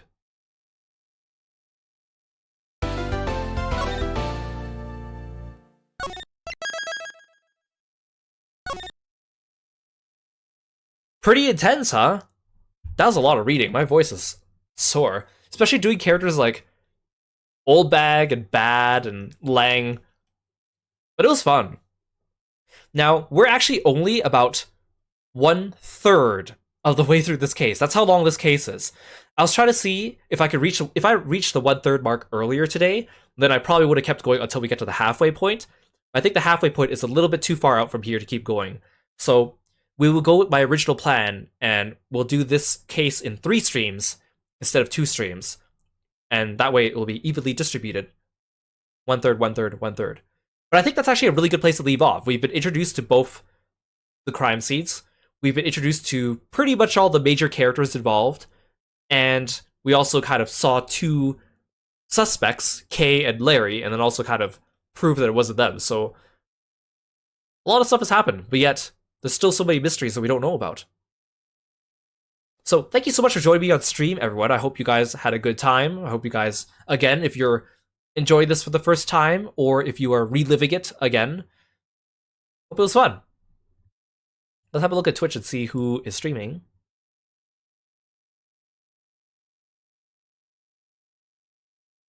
Let's drop in on Shio. They're playing some Final Fantasy XIV online, doing Shadowbringers main story. Okay. Stick around for a raid. I'm going to see you guys tomorrow for the next part of Turnabout Ablaze. Thanks so much, guys, and take care. Bye, Froggy friends.